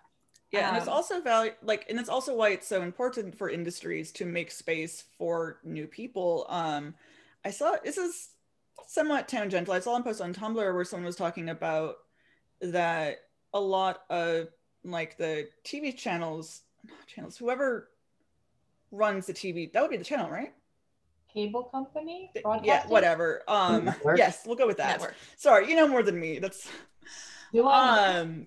need to be better at running shorts for stuff like cartoons, for example, because a lot of the current really popular cartoons came out of like some shorts people did that then got huge, and they need to kind of go back to that because it's a space where new creators can make stuff. And along similar lines, like that's probably where a lot of how queer creators could get a foot in the door is by being given opportunity as a new creator who doesn't already have a name for themselves. Yeah. I worry about how long it may be before we see more mainstream characters. You know, I was thinking about how it took so long to get mainstream gay characters like really folded into the media landscape, because so many audiences and execs have the like no homo reaction of, you know, oh God, no, we can't put it on TV because then my kids will think it's okay to be that. Or, you know, what if I start having feelings about something? And I think aromanticism and asexuality come off as very threatening to a lot of people. And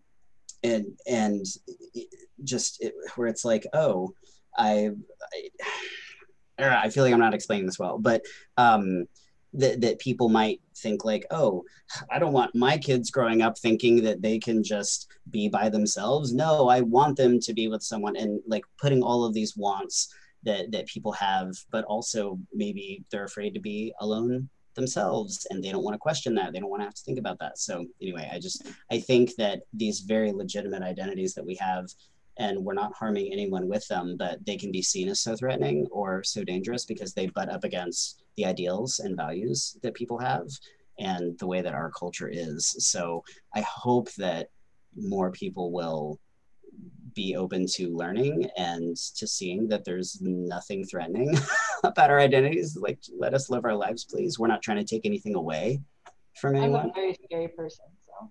Yeah. Tying into learning, I just want to give a shout out to one of my favorite childhood authors, Tamora Pierce, who is definitely learning. Her books came out in the 80s and 90s, so either the terms didn't exist yet or she couldn't publish using certain, so a lot of her characters are queer and in various ways. And in recent years, she's been learning partly with the help of one of her assistants, or like, if fans will ask, oh, I read such and such a character as Ace, what do you think about that? And she'll go and she will do the research. And then she will say, okay, I didn't have a word for this back when I published the book, but Sandry is Ace, Kel is aromantic, and so on and so on and so on, with a number of characters. And I'm just like, there's definitely a problem with authors retroactively saying, oh yes, I'm not naming names here. Oh yeah, so-and-so is queer. But in Tamora's particular case, she didn't have the language at the time, and she did the work to put the language there now. She's also backed by the fact she does use the language, in the sense that like, I'm way more willing to like, because like I knew about like the talking about Kel as being aromantic after the fact, but I'm way more happy about it because, for example, she has Dodja, who is explicitly queer, and Will of the Empress, and not only do they do that, but they also make it very explicit that the kids were raised by lesbians, and they just didn't notice. Yes. Yeah. It was because she couldn't publish those words, but it's there. And then so later in the series, when enough time had passed that she could publish a young adult book with this word, she's like, oh yeah, no, really, they were lesbians all along. That's why there was a pair of women who were basically married, raising a group of children together. Maybe the two lesbians were the friends we made along the way. And then so when she does say things like, oh yeah, no, Kel's probably Arrow, it vibes a lot better than when you don't have the context in the books itself. So I get your point entirely. Mm. Kind of moving on from this, we've touched on this a little bit with some of Kelsey's comments, but when you are creating content, I think Julia as well, what version of it do you show? Because like we are a giant messy group of humans, sometimes with different wants and needs. So when you are creating like an A-Spec character, like what version of that do we make? Which, real quick to our audience, these are not going to be any sort of hardened rules. This is just us having a discussion. I mean, you got to start somewhere with something that rings true for you. And I think if we get so scared of having to create the perfect character or it encompass and encapsulate everyone's experiences, we're going to be so crippled by the impossibility of that task that we won't do anything. So I think you have to just... And it's also literally impossible. Right. Like what I need out of an ace character is going to be different than, like, I personally am sex favorable. I had difficulties figuring out my own identity because of it. My needs were different while I was figuring things out than someone who is ace and sex repulsed. It's also like, what is your goal with the story that you're trying to tell? Are you just needing there to be an ace person in this story, or are you telling your own story through this person? Because that's kind of two different mechanisms. Because like, you know, I wrote a atypical fic over the summer, where I made Casey non-binary, and I gave them kind of the same journey that I had with, where it was heavily tied to my hair. Like, I was confused about things, and then I cut all my hair off, and then I was like, oh, I'm confused but in a different way now. This is great. And so I just kind of just like offloaded and like kind of made it pretty much identical, except with a teenage person. And that's a much different experience than writing a web series with somebody who carries substantially more weight on their shoulders. And I consider it a very situational thing. Like certain scenes even should be maybe better off from the general perspective, whereas other scenes are better off from my personal, what I've actually experienced with this. But I think it's so per person and per situation and per character. And I think that, especially if it's in own voices, I think you just have to trust your gut and trust your instincts, because you, as somebody from that community, you know what's up, at least with yourself, and you know what's not up, if you will. So I think that you'll know if you're going in the wrong direction, and no, like, what's the worst somebody can tell you if you do an own voices? Like, you know where you're coming from. So as long as you're transparent about that, I think that that's kind of just important. And I think that you should just go forth, because nobody else is going to tell your story but you. So exactly, it's your own voice. It's not somebody else's.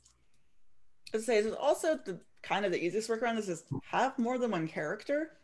Because like, this is kind of awkward thing where like we need to show asexual characters in relationships. We need to also show characters not in a relationship. We need to like show that like action and identity are separate, but at the same time we also need to reinforce some people aren't into sex. So just have a bunch of A-Spec characters, and like that's the real answer there. Somebody write me like a herd of aromantic friends. Like, give me a friend group that has no romance bullshit. Like, it's many of them together. It's more realistic anyways. I have like a bunch of... Give me that, please. Yes. I definitely, there was a party once where it was being just happened, like a friend had a housewarming party coincidentally like the day after we had a discussion group, and there was a group of us there just like talking about A-Spec things that had come up in the meeting with the other A-Spec people that aren't part of Seattle Aces and Aros. Like, we run in packs. Yeah, and I think one of the things I've found kind of liberating in my own writing is writing like a character that I relate to through, Aro or Ace identity, and also writing other queer characters in the same story.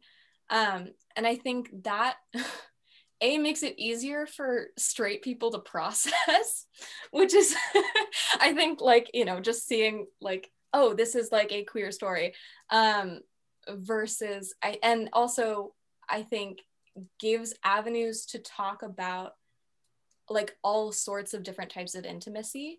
Because I'm totally like a character driven, like give me 2 hours of everyone just having feelings type of person. So I really like being able to kind of interrogate like relationship hierarchies and how people are emotionally intimate with one another. And I think that's easier when you have just like a diversity of people that all, that all relate to each other in ways that aren't typically seen on screen. Yeah, I was thinking of the book Once and Future is a good example of that. The majority of the characters are queer in different ways. And so it checks a lot of boxes for me. Yeah. Do we want to touch on, I guess while we're talking about like creating stuff, kind of like the commercial aspect? I think there's definitely worth in that. I don't know if we have it explicitly anywhere as a question. Okay. We only have a few left and it's not any of them. Oh, okay. So do we, I mean, I guess. Yes. Okay. Basically, yes, it's not going to be covered elsewhere was my point. Okay. We've kind of given up on not going over time, and you guys had previously said that's okay. Yeah, I love talking to you guys. So I guess in terms of finding like commercial viability for like A-Spec projects, I think there's kind of 3 different ways to think about it. You're either writing for general audiences, which includes allo people of all kinds.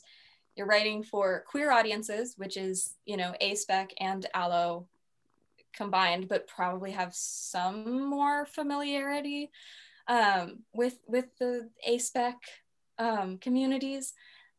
Or you're specifically writing for A-Spec audiences. And I think there's all of those have their merits and pitfalls. I think it's probably the easiest on like a low budget to target for like the smallest demographic of people that already understand what you're going for, which is just other people in our communities. But that also means like you don't reach as many people necessarily. So I guess, I don't know, again, like Kelsey, not to put you on the spot, but since you have experience, financing a web series and doing all that. So I guess like, I'm interested to learn more about how you navigated the commercial aspect of that process. Relatedly, PJ also just pivoted us into the next question, which is writing for an A-Spec audience versus a queer audience versus an allo audience. So you pivoted right where I was about to take us. So the bulk of that question is probably better answered by either Amber, the producer, or Darren, the director. But as far as my perspective and just what I understand of our process, like our biggest fundamental intention is always just quality. Like as long as we're telling a good story, then it should be that everybody can watch it, as opposed to like if you're like, yes, we're telling a queer story, but if it's a good queer story and it's a good story at the end of the day, and it's just a story about people who happen to be queer, then that should be arguably all it takes. That's kind of what we've always put the onus on, is just quality characters, quality writing, quality directing. Just we want every single piece of what we make to just be good, no matter who you are or where you come from or what you do and don't understand at the time. And as long as you just put that effort and thoughtfulness and intention into what you're making, then that translates pretty well as far as we can tell. So that's kind of always been our priority, is just putting the time and effort into just making as good and solid of content as we can, because that's what people will come running to, no matter how you market yourself or no matter what you're actually about. It's the quality of what it is that you're watching. Because I've watched things that, you know, like The Great even. I'm not really into period stuff. I just don't really care for that.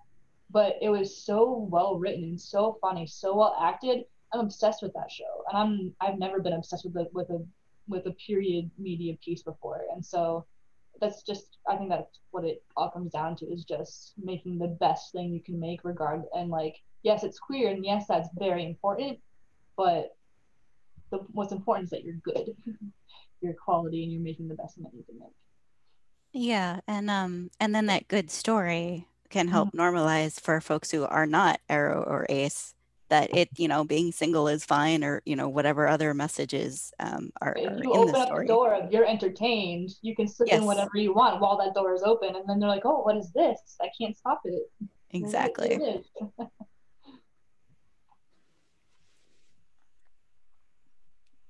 What was the name of? Oh, I think someone in the chat is asking for the name of your web series, Kelsey. Oh. Yeah, because that's kind of one of those awkward things, is like when people are talking about Ace and Aro recommendations, I know for me, like, there's value in, cool, it has an Ace character, can you tell me more about it so I can figure out whether or not it's going to be my taste? And kind of understanding that with a lot of like Alo audiences, it's going to be kind of that way, but even more so, because they're going to be looking like, basically you sell it as, oh, it's going to be a really interesting horror story about necromancers, and you leave out the part where there's an Ace character, and then they find it and then get introduced via necromancers. I'm referencing a weirdly specific piece of media right now. It's a book I am working on. Very gory. I don't think I have any recommendations right now that don't come with content warnings. Yeah. Oh.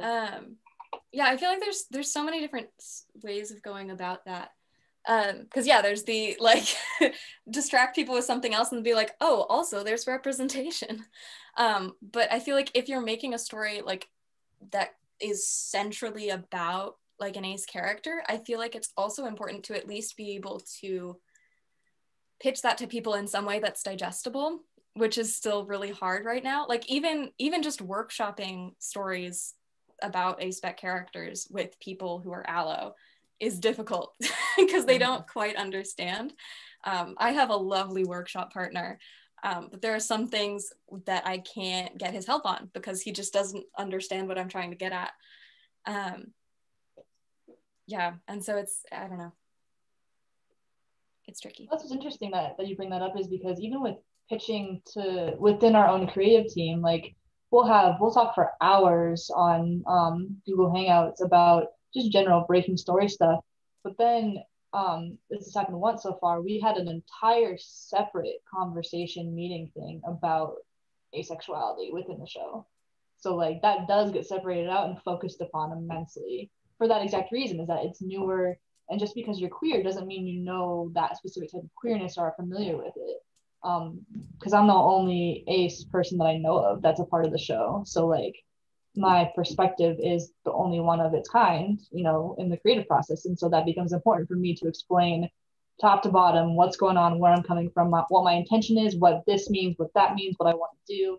So like that does create a whole separate, you know, that'll eventually get, you know, intertwined and meshed and whatever with the rest of the story. But as far as just explaining what the heck it even means is just as important as getting it in there in the first place, you know? Yeah. And it also kind of complicates things because like when we're talking about like what kind of representation you want to see, like if you're creating something for Alo audiences to come to an understanding about Ace, where like you're saying on the flip side, rather than sneaking it in, you, like PJ was saying, like there is times where you just want to be like, here is a book about the Ace experience, please read it. And like the way you're going to write that is probably going to be very different than the sort of things that like we might want to see. Yeah, part of the burden of writing representation is the responsibility of educating people that don't understand already. Yeah. And also educating in a way that's not gonna, you know, turn people off or take people out of the story. Like, you know, not the after school special type thing, and not like how in your face is too in their face, and it's a very fine line, and Yeah. it's an annoying amount of pressure for queer creators specifically to like safely tread the waters of like, how do we convey this information without sounding like assholes about it? Like, Yeah. or do we just sound like assholes? Why not? Yeah. Yeah. And there's the space for the issues books, and then there's the space for the characters who just are who they are. And then there's the in-between space where you need to explain some of who they are. Right. The longing for, as an audience, to hear the words, but how do on the writing side, how is that done in a natural way? Yeah, that doesn't feel like. So today we're going to talk about what this word means. For all my gripes about the fact, like, what I want, like, personally, what I want is genre fiction with ace characters. I'm sure you guys have picked that up. But, like, I also fully understand, like, the value, because people relate to narratives. And it also takes the burden off of people that are A-Spec, because, like, I don't want to tell my life story just, like, to everyone who's Olive. That's kind of sounds tiring. Or even, like, digging into how those issues impact me. Sometimes, like, if they can learn some of that through a book, that'd be nice. Maybe to stop asking these stupid questions. And we don't even talk about it just like you know, sex is weird because like, and I talked about this in Coming Out Pod, like, when do you come out to somebody as asexual if you're not intimate with them or you don't intend to be? Like, when would that even come up unless you're talking about like, oh, I wish this character were asexual. Oh, what's that? You don't know what that means. Let me talk about, like, you don't, like, even in real life, it's hard to make those conversations happen organically or even determine when or if they should even happen with the people around you, because it's such a kind of, sex is more or less, in my opinion, a more private thing. So like, are you just going to tell everybody that you know that you identify this way, or are you just not going to? Or so like, even so, translating that mess of situation to fiction, like what are you even supposed to do? So it's very tricky, both in real life and then translating that to on screen or in, you know, in a book or whatever. It's very challenging because it's a very weird place to be. Yeah, I mean, as an aromantic person, it's like, yes, I'm perpetually single. I don't know if people recognize that that's like an intentional thing, and so that there's just kind of this need sometimes to be like, it's not just that like nobody loves me, you know, like it's not some kind of sad situation. Like, yeah, I mean, it's a different thing, but it's the, how do I bring it up? You know, I'm not just going to be like, hi, I'd like a tall mocha latte. Also, I'm aromantic, you know. Like, yeah. I think like a lot of times called out. Yeah, I think in a lot of times when I bring it up, it's to shut people down, not to like say anything positive. It's like, can we stop this conversation? Or because it's, in my case, it's because I am Aro, it's usually to shut down the conversations around dating. Right, it's to get them to stop. Yeah, can we stop? Making an assumption that they see as negative, where it's like, no, it's really okay. So given all of that, what kind of rep do you guys want to see more of? I know one thing we kind of talked about is like rep with multitude. So characters that are more than just Ace and Aro, in the sense that there's this obnoxious norm we have for main characters that is white, male, straight. And one thing we touched on is we want to see more characters that deviate from that in multiple ways, who also happen to be A-Spec. So BIPOC and Ace, neurodivergent and Ace. I mean, I would also just kill for our actual ADHD rep. Trans, all of the above, please. All of the above, please. Yes. All of the above. I would love to see more platonic connections that never even venture into romantic territory, even if it's like, oh, well, we're just trying it out to see if it, no, like just keep it in the safe zone. And, you know, 2 hours ago when we were talking about like, how do you show things visually coded, I was thinking a lot about how with platonic stuff, for me, it's so largely defined by just showing up for people, you know, and showing characters showing up for each other. I showed up to your thing. I will go with you to this place. I will be there to have a hard conversation you need to have. I will help you solve this problem. And I think too often in media, if a character is consistently showing up for another, then it's like, well, gee, they must be into you because they came to your swim meet or your, violin concert or whatever. Clearly they're into you. And it's like, or we could just normalize people supporting each other in their lives. So just generally across the board, that's something I would like to see. I would also, just building off of that, friendship breakups are really, really hard and are not talked about enough. I want to see more of that and getting through that. Or just like bad friendships, because like I will not get into this, it's personal, but like I have a friendship that was very bad and has left some long-term emotional scars, and like stuff like that doesn't get talked about. Sorry, Kelsey, you were saying before I interrupted you. Julia, BIFL season finale has a massive friendship breakup as one of like the main focal points, just FYI. Thank you. Yeah. No, yeah, what everybody said. I just want to see more. Especially, I could talk for 600 hours about being non-binary and being ace, because there's such a physicality that accompanies both of those things.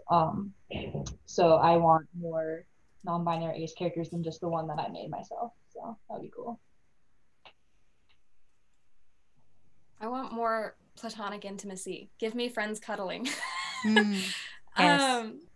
And kind of just like more like queering expectations of relationships, building like relationships from the ground up on characters' own terms. Yeah, and more like A-Spec identity being celebrated or being used as like a narrative strength. Like I know there's like so many like Tumblr posts of like, what if like everyone was like traveling on a pirate ship and they come across a bunch of like sirens, and like the only person that can save the ship is like the Arrow Ace character.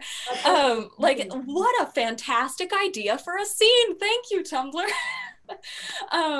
So I think like there's, yeah, and just more Arrow rep in general. I feel like currently, even in like the YA space where we're getting more rep, it's often a cis allo-romantic ace like girl or woman. Like that's the only thing about them that's different and not mainstream. Yeah. Yes. So it goes back to maybe don't deviate. One thing, can we have more, please? Because I'm willing to bet you can like flip around anything on that and you have a real person that exists in the world who's never seen themselves. Yeah, Exactly. we had people challenge in BIFL. We had people challenge Sarah being a non-binary ace lesbian, and I was like, I have a non-binary ace lesbian, so like, what do you want from me? Like every combination exists. You just gotta find them, and even if you don't find them, they still exist. So. Yeah. I know for me, part of it is like. The main thing I'm looking for is I want more genre fiction where it's not like, not anything labeled young adult, just like out in the world, like the sort of things I want to see, but also just happens to be Ace or Arrow. I know for me, like I really like horror. I like a lot of very weird speculative video games, and like, so I don't actually see a lot of the Ace rep because I unfortunately don't read young adult novels, even though there's some very good stuff there, especially because we have an unfortunate tendency to label a lot of things there as we shouldn't. But that's a whole nother conversation. Yeah. That I'm sure you have a lot of opinions on, Julia. Many. Because we shove a lot of people there we shouldn't. And it'd be nice if like I didn't have to leave the genres I would otherwise be consuming to get that content. Yeah. Yeah. Absolutely. Like, can we have an ace character in one of my like weirdly gory TV shows that require 7 content warnings? Yeah, I mean, like if Chuck Tingle, who writes adult romance, can write, like I think he has 2 ace stories now. He has like a couple. He keeps making them. He's nice like that. Because he's quite an individual. Anyway, but yeah, like if he can do that, then we can absolutely have Ace and Arrow rep in all of the genres.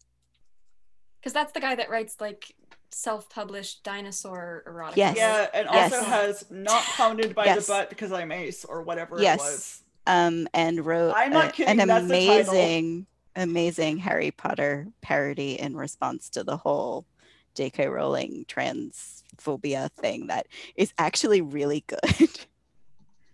Yeah. Despite it being written in like a day. I mean, yes, it's... If you're trying to write a lot of parody erotica, you're not necessarily workshopping it more than a day. You have a lot of content you get to go. No, you just get it. Yeah. Anyway, yes, more in all of the genres. So, on the flip side, what would you would like to stop seeing, please and thank you?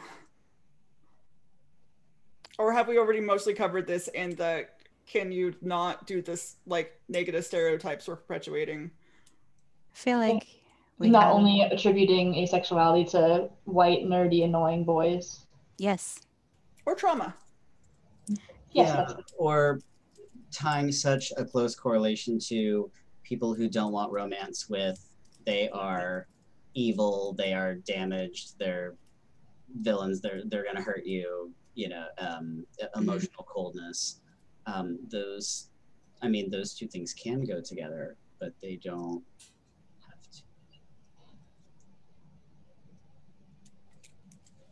to. Cool. Assuming there's not anything else to add to this, what are any recommendations you've missed at another point in this panel that you haven't already recommended? I will give a shout out quickly. Sorry, PJ, I didn't mean to step on you there. There is a podcast called Les Hangout. They're lovely, and they are in the process of recording a musical podcast, and they have an aromantic character in there, and they got in touch with me to do a sensitivity read, and nice. I gave some notes, and it's got my A-OK. It's the whole thing top to bottom is a fucking delight. It's called The Flame. It's not done yet. They're still working on it, but keep an eye out for that. It's a good time. I dropped a... Oh, go ahead. Did you have something that before? Are you frozen? I think PJ froze. Oh, wait, no, unfroze. Or it's very PJ still. unfroze. It's all her aromanticness, the frozen, yes. Cold. She's actually a living statue that's been doing so good at pretending to be alive right up till now. Sorry, continue, because you seem like you're about to say something before John. I was gonna say this kind of lumps into something I don't want to see, but also a video essay I would absolutely recommend. We don't want medical stigma. Don't pathologize asexuality in media, maybe at House, that one episode. But the recommendation in there is David J. Bradley on YouTube has a fantastic video essay just ripping that episode to shreds. It's very so good. Cathartic. Yeah. I already mentioned all my recommendations several times with you, so. Yeah, I mentioned a bunch. I mentioned earlier, actually, Every Hearted Doorway in my complaining about death thing. But it's actually a really, really good book, and it's won awards for a reason. So. Yeah, my recommendations aren't great, because I can recommend the Wheel of Phobia podcast, which is the Mindless Archive, but no, seriously, it is a very well-written horror podcast. Do not listen to it if you are not into that. The Wheel of Phobia is a reference to, spin a wheel, you now have that phobia. I'm gonna say podcast, because Penumbra is the other one I know of that I enjoyed that has Aro Ace Rep with a side character. I only really listened to the sci-fi noir portion of that. Very good queer rep. They're both genre fiction, because like I said, I don't like interpersonal drama, so I don't do as much of the in-depth explorations of what it means to be ace or aro or anything like that. Cool. Because we're kind of starting to reach the kind of wrapping up questions. Is there anything you guys didn't say in any of the other questions you want to add now? If we missed a beat you wanted to hit, if there was something cool you thought of during this conversation or in the last week, or something you feel like I accidentally skipped over? I'd be interested to hear any audience questions if people still have stuff like We that. will. That is part of the ending bit. We're not like cutting off right now. We are moving into it, which is why. Yeah, we did touch on a couple that were in the chat earlier too. So. But on that note, because we will be doing a very brief Q&A, you can ask questions. I will, if we somehow spend the next half an hour on the next like 2 points we have to hit, we might not get to them, but the Q&A is open. Anything else? Pretty popular conversation. All 3 hours of it. Cool. So something that you might have heard us kind of point out at a few points, and it's really important to hammer home on, and I'm sure the rest of you guys can attest to this, is create the content you want. Like, it doesn't matter what it is, like in any form of media, can you also like in fandom stuff, just in all spaces, create the content you want. It is so intimidating, but at the same time so important. And I know we can all have a lot of imposter syndrome where we feel like we don't have enough experience to talk about it, but whatever, maybe you'll learn more about yourself if you do the project. And what I would ask you, the panelist, is if you have any suggestions on like places they can start with that sort of thing, like if they are overwhelmed with the concept of creating. I mean, fan fiction is great. Yeah, and there are a good place to start. Sorry, John. And there are Ace and Arrow writing groups out there on Discord and Facebook and so on and so forth. It's good to have those communities. Yeah. And like, it's also just kind of more general in the world. Like, there's something to be said for the act of creating. PJ, you're cutting off a little bit. And actually, there is a good question in the chat once we get PJ back. Yes, I know. Okay. For a second, am I back? A little bit back.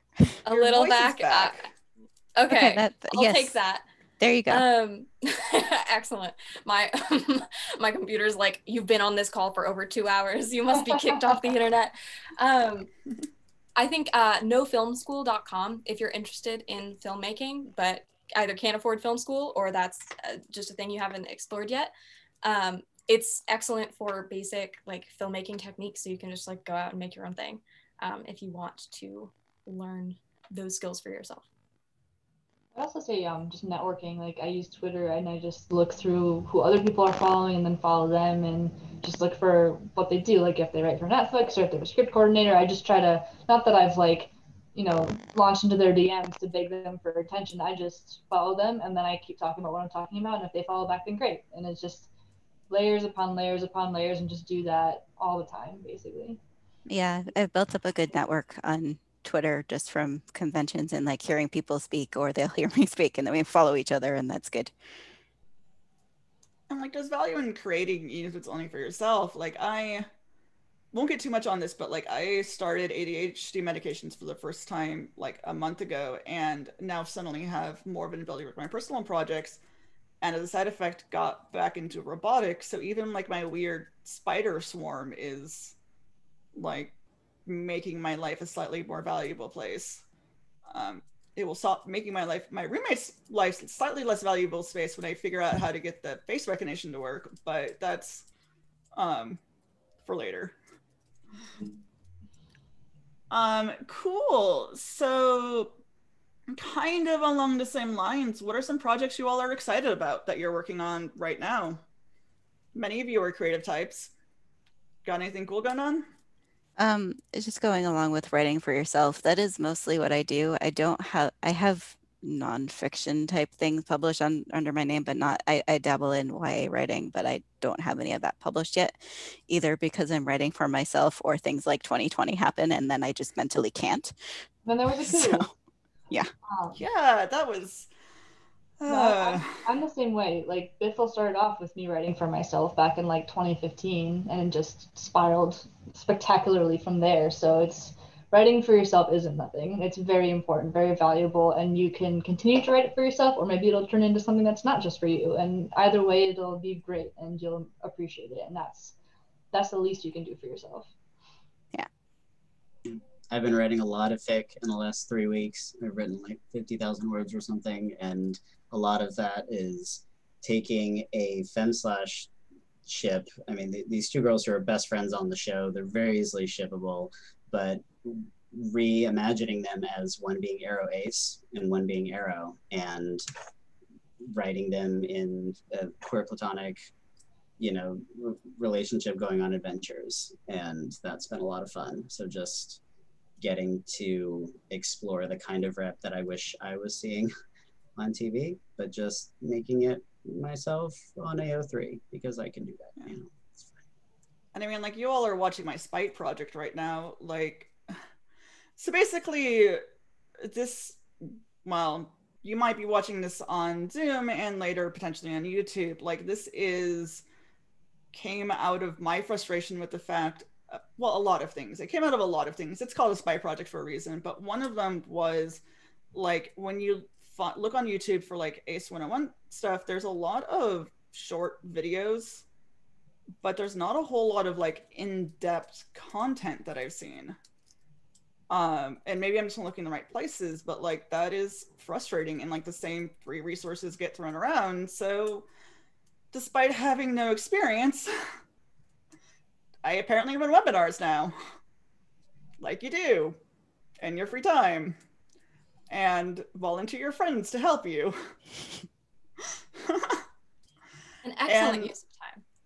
I know that, like, because there is an exit poll all of you guys will be sent, and I know based on the last one, like, that matters to people. Like, yes, we might not always have the largest audience, but like getting explicit feedback that it matters to the people that watched it. Like, sure, I might not have an audience of like thousands of people, but like yet having like 30 people spend their afternoon watching this, like, I know for some of them it really matters. And I mean, this, like I said, I'm an engineer. I don't have a media or film or anything like background, or I'm not a writer. I probably more snarky than I should be about having serious conversations, which in my defense is the coping mechanism for dealing with the world, is humor. But there's value in just trying. And yeah. Absolutely. Cool. So yes, so Q&A. Before we get into it, I just want to thank Melissa and Sarah, who did a lot of background help with this. They're two of my co-organizers with Seattle Aces and Aros, and Sarah put together the packet you guys received, and will receive again via email. Melissa helped with, and also Sarah helped a lot with like the kind of the background stuff that goes into this, because there's a lot. Like, we need to figure out panelists, we need to figure out what we're like, kind of discuss what we're talking about, we need to figure out where we're advertising, because that's something we're trying to understand as PR and social media. And there are a ton of help with this. So as far as I can tell, we only have one official question that we haven't addressed. Do you guys think having ace or ace-coded characters that are big stereotypes is preferable to no rep or more actively harmful? I think it depends on how you define harmful, or how you define, because like that house episode is trash, right? There's like nothing really redeemable about that whatsoever. But like Sheldon Cooper, like, he's annoying, but like he's not, I'd rather have him than not have him, you know?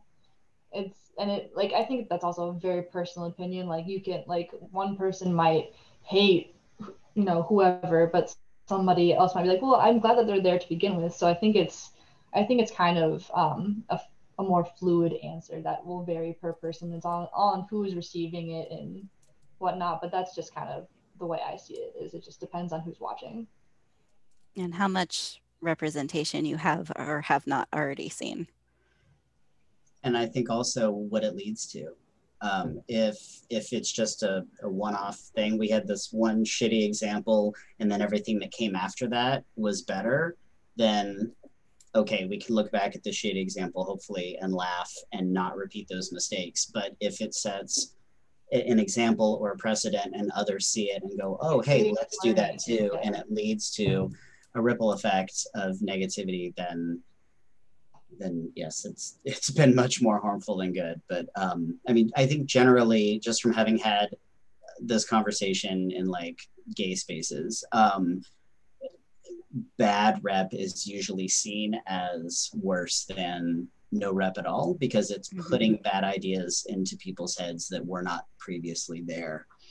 And I know that makes it even more stressful for creators to know that they need to do something right. But at the same time, like the bar's kind of low, you know, like if you could do it with good intention right now, that counts for so much. It really does. Do it with good intentions, consult with other people. Yeah. And if the rep doesn't stay bad, if it improves post badness, that's a big deal too. You kind of need the forward progress. Yeah. Cool. I'm not seeing any other questions that are being asked. The